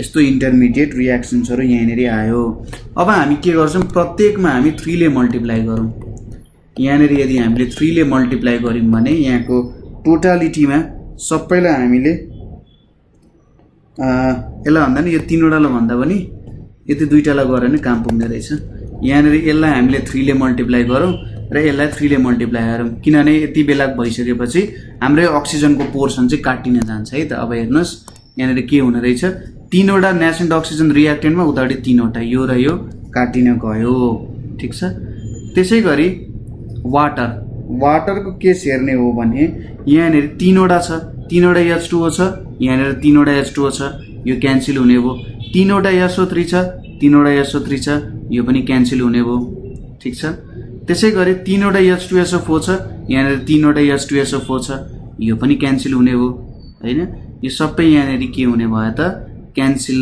हुने भएछ। अब रियाक्सनमा के आउने भयो एज अ होल भन्दाखेरि हाम्रो K2O क्यान्सल हुँदैन, हाम्रो K2O पनि क्यान्सल हुन्छ र यता र यताको K2O क्यान्सल हुने भयो है। यसरी हाम्रो क्यान्सल हुने भयो भने के आउने रहेछ K2Cr2O7 प्लस H2SO4 Cr2O3 को के छ कर्मकाण्ड Cr2O3 र Cr2O3 पनि क्यान्सल हुन्छ। त्यसपछि के आयो त यहाँ SO2 आयो अनि माथि के आयो K2SO4 plus H2O plus Cr2SO4 3 भन्ने आयो। यसरी चाहिँ हाम्रो केमिकल रियाक्सन्स हुने रहेछ यहाँनेर हैन। यसरी काम गर्न सकिन्छ। अब तपाईहरुले यसको बारेमा थाहा हुनको लागि यो K2Cr2O7 को काम के हो, कसरी काम गर्छ भन्ने कुराहरु थाहा हुनुपर्छ। र जब तपाईले ल्याब गर्न थाल्नुहुन्छ र अलिकति धेरै केमिस्ट्री स्टडी गर्नुहुन्छ यो रियाक्सन्सहरु डिकम्पोजिसन किन हुन्छ, कसरी हुन्छ भन्ने कुराहरु चाहिँ अझै मजाले स्टडी गर्नुहुन्छ है त। टेन्सन नलिनुस्, त्यसैले यो कुराहरु तपाईलाई सबै कुराहरु आइहाल्छ, केही फरक पर्दैन। ठीक छ। अब हामी पढ्न गइरहेछौं टाइप्स अफ केमिकल रियाक्सन। अब हामीलाई फिजिकल चेन्ज र केमिकल चेन्जको बारेमा त थाहा नै छ। फिजिकल चेन्ज भनेको रिभर्सिबल चेन्ज हो। यो फेरि के गर्न सकिन्छ त रिभर्ट गर्न सकिन्छ। जस्तै पानीलाई आइस बनाउने काम भयो अथवा आइसलाई पानी बनाएर पानीलाई बाफ बनाउने, फेरि त्यसलाई रिभर्सन गर्न सकिन्छ। कुनै रियाक्सनहरु रिभर्स गर्न सकिँदैन, त्यस्तोलाई चाहिँ हामी इरिभर्सिबल रियाक्सन भनेर भन्छौं। अब टाइप्स अफ केमिकल रियाक्सनमा पहिलो छ हाम्रो सिन्थेसिस। कति टाइपको रियाक्सनमा सिन्थेसिस अर कम्बिनेसन रियाक्सन भन्छ। म जस्ट तपाईहरुलाई एक्जाम्पल भन्छु किनभने पहिले पनि पढिसके हो है त। सिन्थेसिस रियाक्सन भनेको चाहिँ के हुने हो भन्दा डाइरेक्ट कम्बिनेसन हुन्छ। यहाँनेर के हुँदो रहेछ डाइरेक्ट कम्बिनेसन हुन्छ। जुन हाम्रो रियाक्टेन्ट्सहरु छ त डाइरेक्ट कम्बाइन भएर एउटा कम्पाउन्ड फर्म हुन्छ भने त्यो चाहिँ सिन्थेसिस रियाक्सन हुन्छ।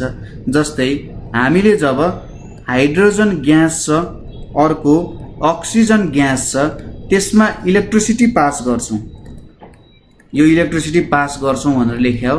इलेक्ट्रिसिटी पास गर्दाखेरि त्यसले चाहिँ वाटर दिदो रहेछ। यसले चाहिँ स्टेट जनाउँछ हाइड्रोजन ग्यासमा छ अक्सिजन ग्यासमा छ, यसले लिक्विड दिदो रहेछ भनेर भन्छ। डाइरेक्ट कम्बाइन भएर नयाँ एलिमेन्ट फर्म भयो। त्यसैगरी जब एउटा म्याग्नेशियम रिबन छ जुन सोलिड स्टेटमा हुन्छ त्यसलाई म अक्सिजनमा राखेर बर्न गर्छु, त्यतिबेला यसले के गर्छ जब हामी यसलाई बर्निङ गर्छौं, बर्निङ गर्दाखेरि यसले चाहिँ MgO म्याग्नेशियम अक्साइड भन्ने दिन्छ जुन चाहिँ सोलिड फर्ममा हुन्छ। ठीक छ।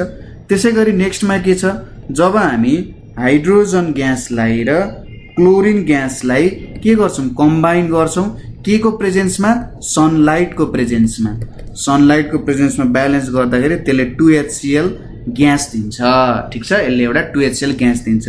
यो हाम्रो सिन्थेसिस रियाक्सन भयो, कम्बिनेसन पनि भन्छ। दोस्रोमा आउँछ हाम्रो analysis or decomposition. Analysis or decomposition reaction भन्ने छ। अब कस्तो रियाक्सन हो त एनालाइसिस अर डिकम्पोजिसन भनेको चाहिँ भन्दा ठ्याक्कै उल्टो, हाम्रो सिन्थेसिस अर कम्बिनेसनको उल्टो। यहाँ चाहिँ एउटा एलिमेन्ट अथवा एउटा कम्पाउन्ड धेरैवटा कम्पाउन्डमा छुट्टिन जान्छ। ठीक छ। के हुन जान्छ ब्रेक हुन जान्छ, breaking up, breaking up of compounds. यदि यस्तो भयो भने हामी यसलाई के भन्छौं त एनालाइसिस रियाक्सन भनेर भन्छौं है। जस्तै पानीमा जुन हाम्रो वाटर छ, वाटर जुन हाम्रो लिक्विड स्टेटमा छ, यो लिक्विड स्टेटमा भएको वाटरमा जब हामी इलेक्ट्रिसिटी पास गर्छौं, इलेक्ट्रिसिटी पास गर्दाखेरि चाहिँ यो हाइड्रोजन ग्यास र अर्को अक्सिजन ग्यासमा कन्भर्ट हुन जान्छ। ठ्याक्कै के भयो एउटा कम्पाउन्ड ब्रेक भयो। त्यसैगरी एउटा हुन्छ क्याल्सियम कार्बोनेट। क्याल्सियम कार्बोनेट जुन सोलिड स्टेटमा छ जब हामी यसलाई हिट गर्छौं, यो ट्रायंगलको सिम्बलले हिट भनेर जनाउँछ। यो चाहिँ क्याल्सियम अक्साइड एउटा सोलिडमा चेन्ज हुन्छ प्लस कार्बन डाइअक्साइड ग्यासमा चेन्ज हुन्छ। यो हाम्रो एउटा एनालाइसिस अर डिकम्पोजिसन रियाक्सन भयो। नेक्स्टमा आउँछ हाम्रो थर्ड रियाक्सन, अलिकति इम्पोर्टेन्ट रियाक्सन पनि हो जुन चाहिँ हाम्रो रिप्लेसमेन्ट रियाक्सन अथवा डिस्प्लेसमेन्ट भनिन्छ।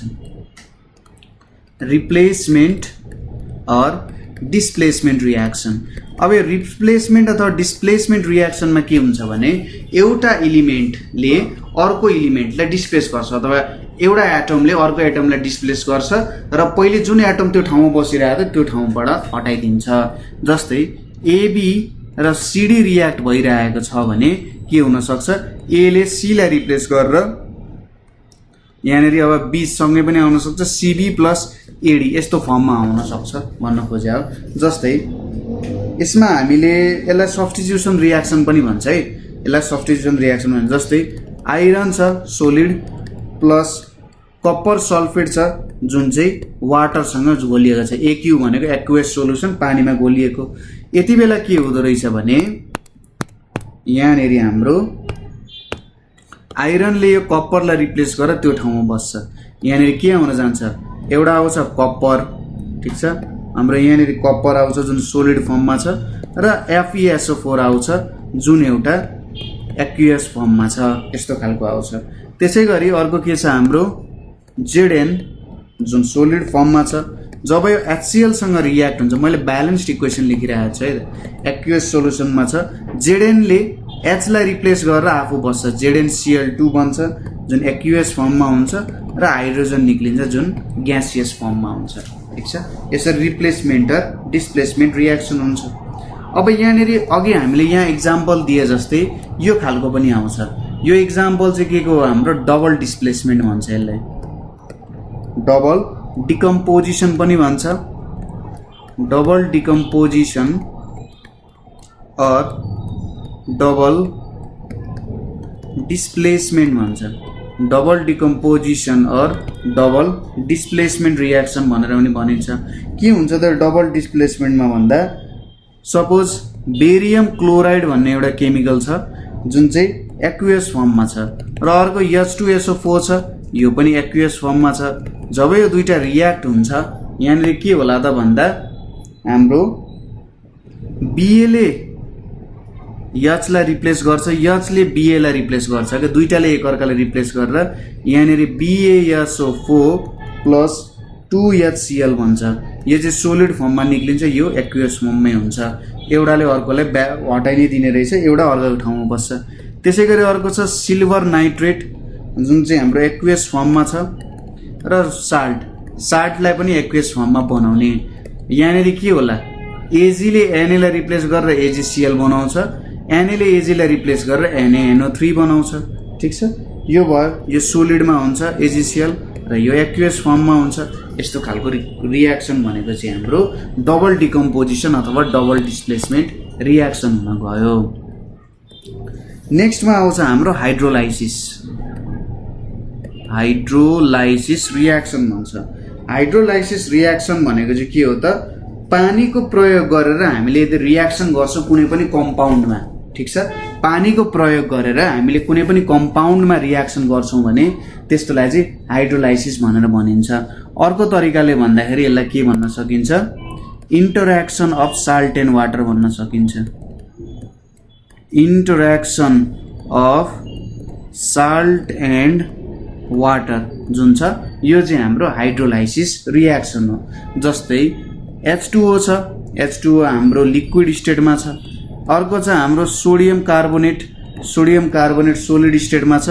यो दुईटा रियाक्ट हुँदा सोडियम हाइड्रोअक्साइड आउँछ जुन एक्युएस फर्ममा छ र कार्बोनिक एसिड आउँछ H2CO3 जुन चाहिँ एक्युएस स्टेटमा छ। यो वाटर युज भयो नि, यो एउटा साल्ट हो, साल्ट र वाटर रियाक्ट भएर बन्ने रियाक्सन।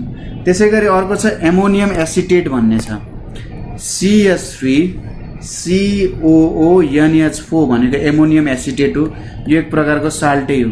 यो चाहिँ अब जब वाटरसँग रियाक्ट हुन्छ, वाटरसँग रियाक्ट हुँदा यसले CH3COOH बनाउँछ। यसको नाम चाहिँ एसिटिक एसिड हो।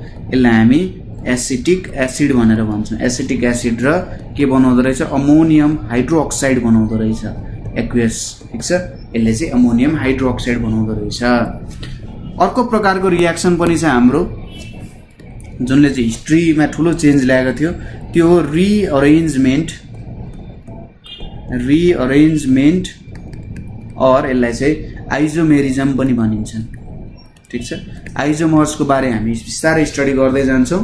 कस्तो हुन्छ भन्दाखेरि त्यहाँनिर जुन एटम्सहरू प्रेजेन्ट हुन्छ, कुनै पनि कम्पाउन्डमा प्रेजेन्ट भएको एटम्सहरूको यदि पोजिसनमा पनि चेन्ज आउँछ भने एउटा ठाउँमा हुनुपर्ने एटम अर्कोतिर जाने, पुरै मिक्सम्याक्स हुन्छ भने यदि त्यस्तो रिएरेन्जमेन्ट गर्दा पनि के हुन्छ, नयाँ प्रकारको कम्पाउन्डहरू फर्म हुन थाल्छ। ठिक छ। यिनीहरूको मोलिकुलर फर्मुला सेम हुन्छ तर यिनीहरूको जुन जियोमेट्रिकल स्ट्रक्चर हुन्छ त्यो डिफ्रेन्ट हुन जान्छ। ठिक छ। जियोमेट्रिकल स्ट्रक्चर डिफ्रेन्ट हुन्छ, मोलिकुलर फर्मुला सेम हुन्छ र यस्तोलाई चाहिँ आइजोमेरिजम भनेर भनिन्छ।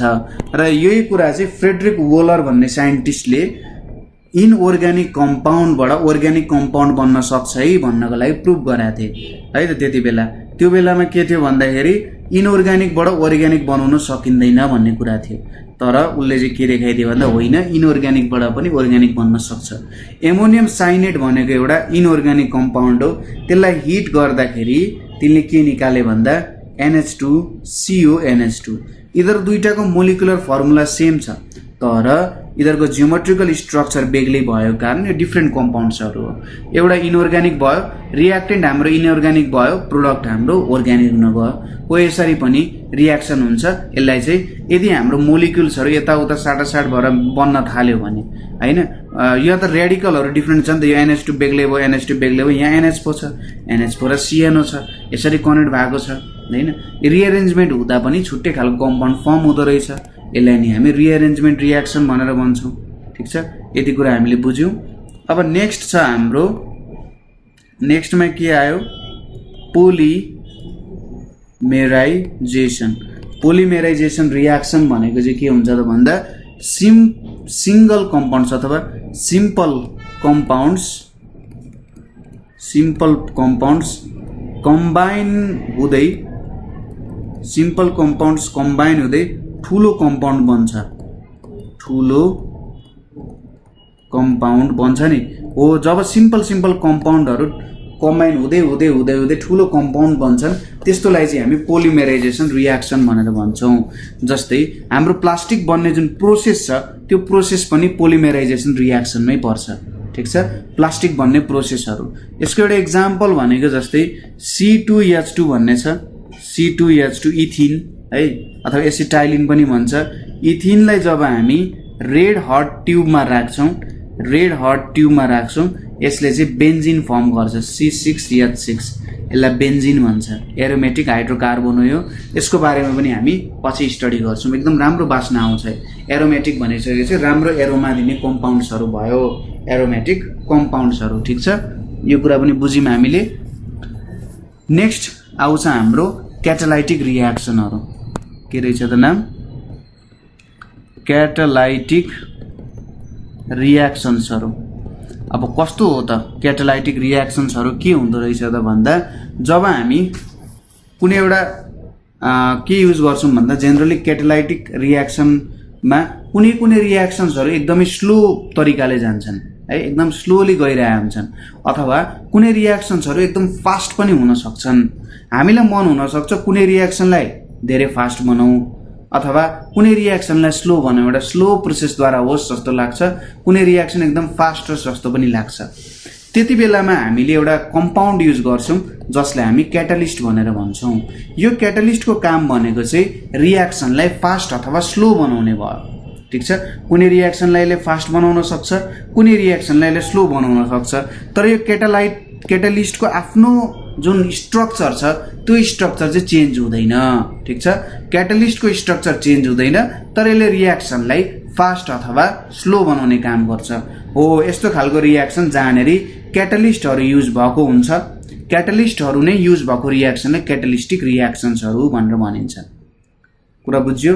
जस्तै पोटासियम क्लोरेट छ, पोटासियम क्लोरेटलाई जब म्याग्निज अक्साइड र 625 केल्भिनमा म हिट गर्छु यसले पोटासियम क्लोराइड र 3O2 अक्सिजन बनाउँछ। यो सोलिड स्टेटमा छ है, यता पनि यो सोलिड स्टेटमा छ। त्यसै गरी नाइट्रोजन र अक्सिजन हाम्रो नर्मल कन्डिसनमा रियाक्ट हुन सक्दैन, तर जब हामी यसलाई आइरन र मोलिब्डेनम यिनीहरूलाई प्रमोटर भनेर भनिन्छ राखिन्छ र 775 केल्भिनमा हिट गरिन्छ र 250 atm एटमोस्फेरिक प्रेसर छ, त्यति बेला यसले के दिन्छ त अमोनिया फर्म गर्छ। अमोनिया एउटा ग्यास हो। यो प्रोसेस जुन चाहिँ यसलाई चाहिँ ह्याबर्स प्रोसेस भनेर भनिन्छ। अमोनिया फर्म गर्ने जुन प्रोसेस छ ह्याबर्स प्रोसेस छ। यो मोलिब्डेनम एज प्रमोटर, यसलाई प्रमोटर भनिन्छ। रियाक्सनलाई यसले प्रमोट गर्ने काम गर्छ, प्रमोटर भनेर भनिन्छ। आइरन भनेको चाहिँ हाम्रो क्याटलिस्ट हो। सायद मैले अघि आइरनलाई प्रमोटर भने होला, तर आइरन चाहिँ एउटा क्याटलिस्ट हो। ठिक छ, यस्तो खालको रियाक्सन्सहरू हुन्छ। त्यसै गरी H2SO4 बनाउँदाखेरिको रियाक्सन एउटा आउँछ बीचमा। यहाँ सल्फर डाइअक्साइड र अक्सिजनलाई जब हामी त्यतिकै रियाक्ट गर्न खोज्छौँ हुँदैन। यसलाई चाहिँ प्लेटिनम और V2O5 र 775 केमा हामी हिट गर्छौँ, यसले चाहिँ SO3 ग्यास बनाउने काम गर्छ। ठिक छ, भ्यानेडियम पेन्टाअक्साइड अथवा प्लेटिनम जे राखे पनि यो भनेको के हो त भ्यानेडियम पेन्टाअक्साइड हो। भ्यानेडियम पेन्टाअक्साइड र प्लेटिनम जे राखे पनि यसले हामीलाई SO3 दिन्छ। ठिक छ, यो कुराहरू बुझियो है त। जेनरल रियाक्सन्सहरू यो नै हुन्छ। हामीले हेर्ने जेनरल टाइपको रियाक्सन्सहरूमा यो पनि पर्न जान्छ है। अब अर्को छ हाम्रो टपिक रिभर्सिबल रियाक्सन र irreversible. Reversible and irreversible reaction भनेर छ। अब रिभर्सिबल रियाक्सन भनेको चाहिँ के हो त भन्दाखेरि हामीले यदि रियाक्सनलाई ब्याक लान सकिन्छ, ब्याक लग्न और के गर्न रिभर्स गर्न, ब्याक लग्न रिभर्स गर्न सकिन्छ भने त्यस्तो खालकोलाई हामी रिभर्सिबल रियाक्सन भनेर भन्छौँ। र यो कति बेला हुन्छ भन्दा जब हामी रियाक्सन एउटा क्लोज्ड भेजलमा पर्फर्म गर्छौँ। ठिक छ, यदि रिभर्सिबलै चाहिएको छ भने एउटा क्लोज्ड भेजलमा हामीले रियाक्सन गर्छौँ। ओपन भेजलमा गऱ्यौँ भने जान सक्दैन। यसको एक्जाम्पलमा CaCO3 छ। CaCO3 एउटा सोलिड स्टेटमा छ। जब म यस्तो सिम्बल दिन्छु, यो सिम्बलले रिभर्सिबल रियाक्सन जनाउँछ। यसले क्याल्सियम अक्साइड र CO2 ग्यास बनाउँछ। फेरि मैले यो CaO र CO2 लाई रियाक्ट गरेँ भने CaCO3 पनि बनाउन सक्छु। ठिक छ, यो हाम्रो रिभर्सिबल भयो। अब इरिभर्सिबल भनेको चाहिँ कस्तो भयो त? अब इरिभर्सिबल रियाक्सन भनेको रिब्याक हुन सक्दैन है त। सिम्पल डिफिनेसन छ, रिभर्स ब्याक हुन सक्दैन। अब यसको छुट्टा छुट्टै कारणहरू पनि छ हैन, यसको रमाइलो कारणहरू छ किन हुन सक्दैन होला भन्ने कुराहरू हैन। यसको बारेमा हामी कुनै बेला स्टडी गरौँ है त, तपाईले इन्ट्रेस्ट लागेको बेला के छ भन्ने कुरा। किनभने यो कोर कुरा बुझिसकेपछि कुनै पनि रियाक्सन्सहरूको बारेमा सजिलैसँग बुझ्न सकिन्छ है, त्यस्तो केही प्रब्लमै हुँदैन। जस्ट हामी टर्मिनोलोजीसँग फ्यामिलियर हुँदैछौँ, हामीले एकदम डेप्थमा छिरेर चाहिँ पढाएको छैन है त। अर्को छ हाम्रो एक्जोथर्मिक एन्ड एन्डोथर्मिक रियाक्सन्सहरू भनेर छ। एक्जोथर्मिक र एन्डोथर्मिक रियाक्सन्सहरू।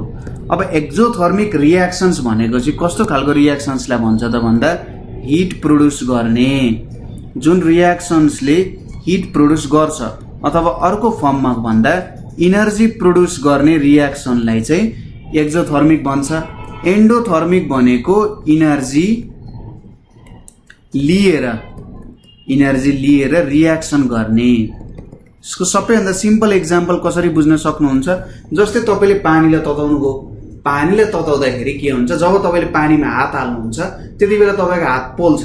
त्यहाँनेर के भयो त, तपाईको हात र हातमा एक्जोथर्मिक रियाक्सन भयो। त्यो तपाईको हातले के गर्यो, हिट तान्यो।